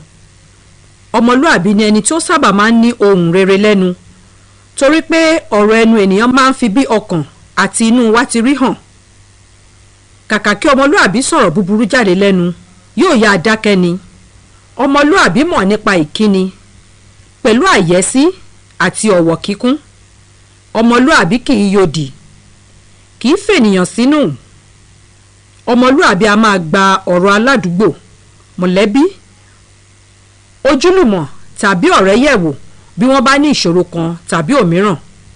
Ọmọlúàbí a máa gbìyànjú láti bá wọn tán ìṣòro náà tàbí dín ìṣòro náà kù. Ọmọlúàbí ni ẹni tí ń hùwà ìrẹ̀lẹ̀ tí sì bọ̀wọ̀ fún àgbà. A sì máa gba ìmọ̀ràn. A máa jẹ́ kí ọgbọ́n bá òun gbé nígbà gbogbo. Ọmọlúàbí kì í kọjá àyè rẹ̀. A máa dúró níbi tí a bá fi ẹsẹ̀ rẹ̀ lé. Ọmọlúàbí ènìyàn kì í dá sí ohun tí kò bá kàn án. Ó sì mọ àkókò tí ó yẹ kí ó dá sí ọ̀rọ̀. Ọmọlúàbí ènìyàn kì í gbéraga. A máa jìnnà sí oníwà búburú kì í sì bá alárekérekè ènìyàn rìn torí pé àgùntàn tó bá bájá rìn àjẹgbẹ́. Ọmọlúàbí kò gbọdọ̀ lọ́wọ́ sí ohun búburú tí ó lè ba ìwà ọmọlúàbí rẹ̀ jẹ́. Kò gbọdọ̀ ṣìwàhù, kò gbọdọ̀ hùwà pálapàla. Ìwà ìṣedédé tàbí ìwà àgàbàgebè gbọdọ̀ jìnnà sí ọmọlúàbí. Ọmọlúàbí kì í ṣe jàgídíjàgan, kì í jàjà ìgboro. Ọmọlúàbí kì í yíwèé tàbí parọ́ láti lè di ẹni ńlá. Ọmọlúàbí a máa tẹpá mọ́ṣẹ́. Ọmọlúàbí jẹ́ olótìtọ́ àti akíkanjú ènìyàn. Ọmọlúàbí a máa tètè dé ilé ìwé, ilé ìjọsìn, ibi iṣẹ́ tàbí ibi tí a bá fi ìwé pè é sí. Ọmọlúàbí gbọ́dọ̀ rí wípé òun yẹra fún ohunkóhun tó lè ba ìwà ọmọlúàbí rẹ̀ jẹ́. Ẹ̀yin èèyàn wa, ẹ jẹ́ ká rí i dájú pé à ń ṣe àtúnyẹ̀wò ọkàn wa láti rí i dájú wípé àwọn ìhùwàsí wọ̀nnì tá a fi mọ ọmọlúàbí sì wà láàrin wa. Àwa òbí, aládùúgbò àti olùkọ́ni ní ipa ńláńlá láti sà nípa àti rí i pé ọmọlúàbí pọ̀ nílẹ̀ wa. Kí olùkọ́ni fi ìwà ọmọlúàbí hàn ní ilé ẹ̀kọ́ wa káàkiri. Kí àwọn òbí àti aládùúgbò fi àpẹẹrẹ ìwà ọmọlúàbí hàn ní ilé wọn. Àwọn aṣáájú ẹ̀sìn àti àwọn olórí wa kò gbọdọ̀ gbẹ̀yìn láti rí i dájú wípé ìwà ọmọlúàbí gbilẹ̀ sí i láwùjọ wa. Gbogbo wa náà la mọ̀ bí àṣà ilẹ̀ Yorùbá ti dára tó. Nínú àṣà wa náà la ti ń kọ́ oríṣiríṣi nǹkan rere nínú èyí tí ìwà ọmọlúàbí ti ń jẹyọ. Àṣà wa ò gbọdọ̀ parun o, nítorí bí àṣà wa bá parun ìwà ọmọlúàbí tán nìyẹn. Torí náà ẹ jẹ́ ká gbé àṣà Yorùbá lárugẹ, ká fi ìwà ọmọlúàbí kó ara wa, ká lè bá a níyì nílé àti lẹ́yìn odi. Ojúlówó ọmọlúàbí ṣọ̀wọ́n, ṣùgbọ́n síbẹ̀síbẹ̀ à ń rí díẹ̀díẹ̀ lára wọn. Jẹ́ ọ̀kan nínú àwọn ọmọlúàbí lónìí.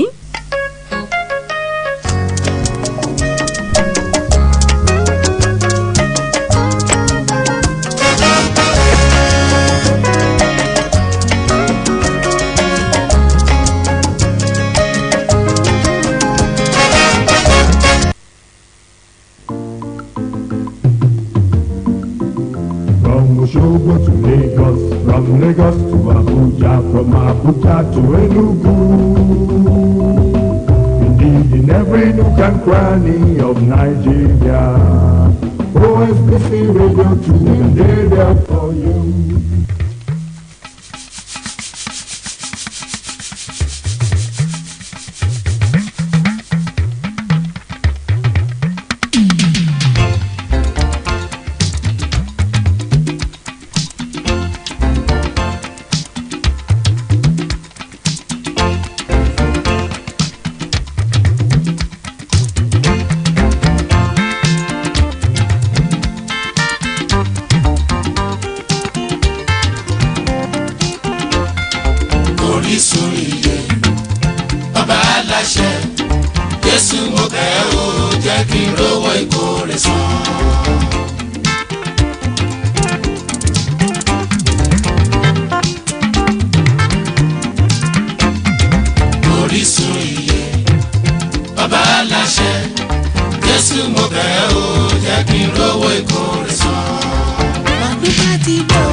For the best in news, sports, music, documentaries, news analysis, and lots more, tune to OSBC Radio 104.5 FM.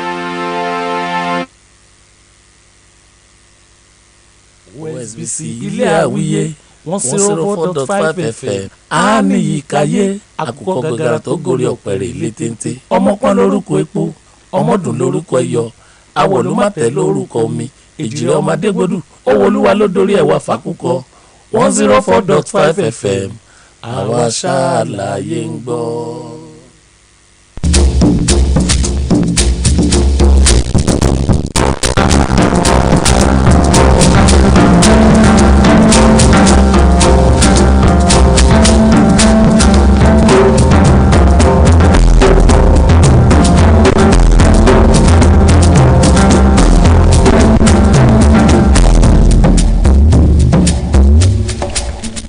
káàsán ìròyìn abẹ́lé gómìnà adémọlá adélékè ti ṣèlérí àti dẹ́rìn pẹ́ẹ́kẹ́ àwọn òṣìṣẹ́ ọba nínú àwọn ètò ìṣèjọba rẹ̀ gómìnà adélékè ṣèlérí yìí lásìkò àbẹ̀wò àìròtẹ́lẹ̀ tó ṣe sáwọn aláṣẹ àtòṣìṣẹ́ iléeṣẹ́ OSBC nílùú òṣogbo sẹ́nitọ̀ adémọlá adélékè tó ṣèlérí àti tún iléeṣẹ́ OSBC sọ bí ẹni sọgbàrọ àwọn òṣìṣẹ́ iléeṣẹ́ yìí láti jára mọ́ṣẹ́ pẹ̀lú àlàyé pé báwo bá kì fún ni àkìfáwò padà ni ó rọ̀ wọ́n láti jẹ́ káríka iléeṣẹ́ OSBC ó máa wà ní ìmọ́tótó ní gbogbo ìgbà akọ̀wé ìjọba honorable teslim ìgbàláyé olórí òṣìṣẹ́ lọ́fíìsì gómìnà alhaji kazeem akínlẹ̀yẹ àtàwọn èèkàn ìjọba ìpínlẹ̀ yìí míì ló bá gómìnà adeleke kọ́wọ̀ọ́rìn sẹ́nitọ́ adeleke ní aṣojú rẹ̀ níléeṣẹ́ OSBC ọ̀mọ̀wé fẹ́mi adéfìlá akọ̀wé àgbà iléeṣẹ́ yìí alhaji rasheed fọlárànmí àtàwọn ìgbìmọ̀ aláṣẹ mú yíká iléeṣẹ́ OSBC láti mọ ipò tí iléeṣẹ́ yìí wà fún àǹfààní àtúnṣe rẹ̀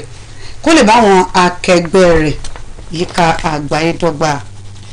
wàyí o gómìnà adémọlá adélékè ti fọwọ́ sí ìyànsípò ọ̀nàrẹ́bù ìbùkún fádípẹ̀ gẹ́gẹ́ bí alága àjọ elétò ẹ̀kọ́ kárí ayé nípìnlẹ̀ yìí èyí jẹyọ náà àtẹ̀jáde tákọ̀wé ìjọba ọ̀nàrẹ́bù teslim ìgbàláyé fọwọ́ sí ìyànsípò ọ̀hún ti bẹ̀rẹ̀ sí fẹsẹ̀ múlẹ̀ lẹ́yìn òsọ́ka ìrọ̀rùn àwọn òṣìṣẹ́ ọba ìpínlẹ̀ yìí ló jẹ gómìnà adémọlá adélékè lógún tó sì yẹ káwọn òṣìṣẹ́ náà fòótọ́ ọ̀nà ṣiṣẹ́ pẹ̀lú ìjọba tó wà nípínlẹ̀ yìí akọ̀wé àgbà tuntun nílé iṣẹ́ ètò ìròyìn àti ìlanilóye àwọn aráàlú arábìnrin abímbọ́lá babátúndé ló wòye ọ̀rọ̀ náà lásìkò tó wọṣẹ́ sí ipò rẹ̀ tuntun lónìí arábìnrin babátúndé lásìkò tó mọ àwọn aláṣẹ àtúnṣe ilé iṣẹ́ ètò ìròyìn sọ̀rọ̀ dúpẹ́ lọ́wọ́ gómìnà adeleke àtàwọn èèkàn ìjọba fún ìyànsípò rẹ̀ pẹ̀lú bó ṣe ṣèlérí àti ṣe iṣẹ́ rẹ̀ bó ti yẹ ló tún rọ àwọn òṣìṣẹ́ iléeṣẹ́ náà láti ṣiṣẹ́ wọn bí iṣẹ́ kí bùbá àwọn lè bòdòdó arábìnrin abímbọ́lá babátúndé gbóṣùbà fáwọn aláṣẹ àtòṣìṣẹ́ iléeṣẹ́ ètò ìròyìn ìpínlẹ̀ yìí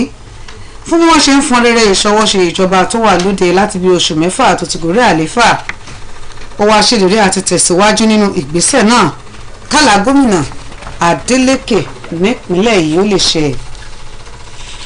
díẹ̀ lára àwọn òwòye àwùjọ tó rọjọba lélẹ́ka jẹ̀ka láti gbégbèsè àkìn lórí àwọn òǹtajà epo tó ń képo pamọ́ àwọn èèyàn wòye ọ̀rọ̀ yìí lásìkò tí wọ́n ń dá ṣètò orí rédíò kan nílùú Òṣogbo lápá ìwọ̀-oòrùn Nàìjíríà ọgbẹ́ni Mustapha Adeleke àti Michael Ọ̀dẹ́yẹmí ṣàpèjúwe ìwà náà bí èyí tó burú jàlá bí òfin tíjọba gbọdọ̀ gbégbèsè tó yẹ lórí rẹ̀ ọgbà bẹ́ẹ̀ lọ́gbẹ́ni Mustapha Adeleke bẹnu àtẹ́lu yíyọ owó ìrànwọ́ orí epo wọ́n wòye pé ìgbésẹ̀ àwọn òǹtajà epo ọ̀hún ni láti múnira báwọn mẹ̀kúnnù nínú àsílẹ̀ ayẹyẹ ìbúra fáwọn ilé aṣòfin kẹjọ ìpínlẹ̀ yìí tí yóò wáyé lọ́jọ́ ìṣẹ́gun tó ń bọ̀ àwọn òṣìṣẹ́ ilé aṣòfin náà ti bẹ̀rẹ̀ ètò tí yóò jẹ́ káyẹyẹ ìbúra ọ̀hún ó sèso rẹ̀ ìròyìn fi ni pé akọ̀wé ilé ọ̀gbẹ́ni akínwálé àmúṣán ló ń tọpinpin àwọn òṣìṣẹ́ ilé aṣòfin bí wọ́n ṣe ń tún agbègbè náà ṣe ọ̀gbẹ́ni àmúṣán dúpẹ́ lọ́wọ́ àwọn adarí ilé aṣòfin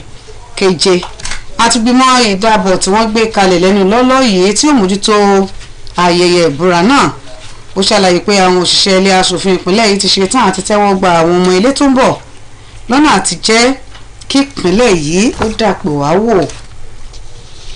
àwọn ọmọ ẹgbẹ́ akẹ́kọ̀ọ́jáde ọdún 1982 ti Ansarudeen High School Odoza Ejigbo níjọba àbílẹ̀ Ejigbo ìpínlẹ̀ yìí ti yin ìjọba ìpínlẹ̀ yìí láwo fún bó ṣe gbé olùdarí àgbà iléeṣẹ́ OSBC ọ̀gbẹ́ni Rasheed Fọlárànmí sípò akọ̀wé àgbà lẹ́nu iṣẹ́ ọba nínú àtẹ̀jáde tí Alhaji Razak Bello ọ̀gbẹ́ni Ọpẹ́yẹmí Salam àti Alhaji Ahmed Shitu fọwọ́ sí lórúkọ ẹgbẹ́ náà ni wọ́n ti lu gómìnà Adémọlá Adélékè lọ́gọ ẹnu wọ́n ṣàpèjúwe ìgbéga ọ̀gbẹ́ni Fọlárànmí gẹ́gẹ́ bí ìka tó tọ́ sí mú tí wọ́n fi ré látàrí ipa tó ti kó nínú ìtẹ̀síwájú iléeṣẹ́ OSBC láti nǹkan bíi 30 ọdún sẹ́yìn ẹgbẹ́ náà wá rọ akọ̀wé àgbà tuntun ọ̀hún láti má ṣe tẹ̀tì nínú akitiyan jíjẹ́ aṣojú rere fún iléeṣẹ́ fún iléèwé Ansarudeen àti ìlú Èjìgbò lápapọ̀ ọgbà bẹ́ẹ̀ ni wọ́n gbàdúrà pé kọ́lọ́run ó ṣọ́ kó dáàbò bò kó sì fi okun ta lọ́rẹ̀ láti lè gbé iléeṣẹ́ OSBC dáàyè tó lápẹ̀rẹ̀ èyí lòkun ìròyìn abẹ́lé mú kí yín ẹ kú ìkàlẹ̀.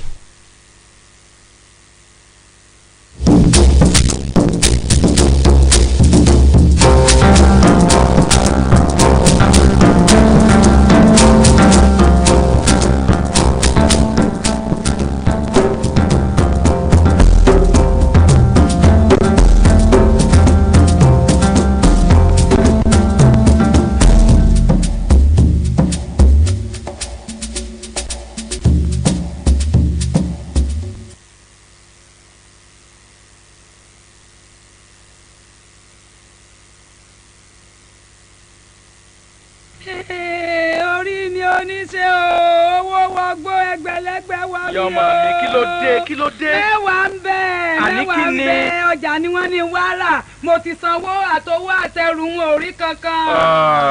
owó wọgbó. jìbìtì ló lù ọ̀hún jìbìtì ni ń pè yàn irú wọn ti pọ̀ ń gbòòrò báyìí kọ́lọ̀ ń ṣọ́ níbẹ̀ ni gbájú ẹ̀ ló kọ wọn níjọ́ mi o ìwọ náà wàá máa ṣọ́ra.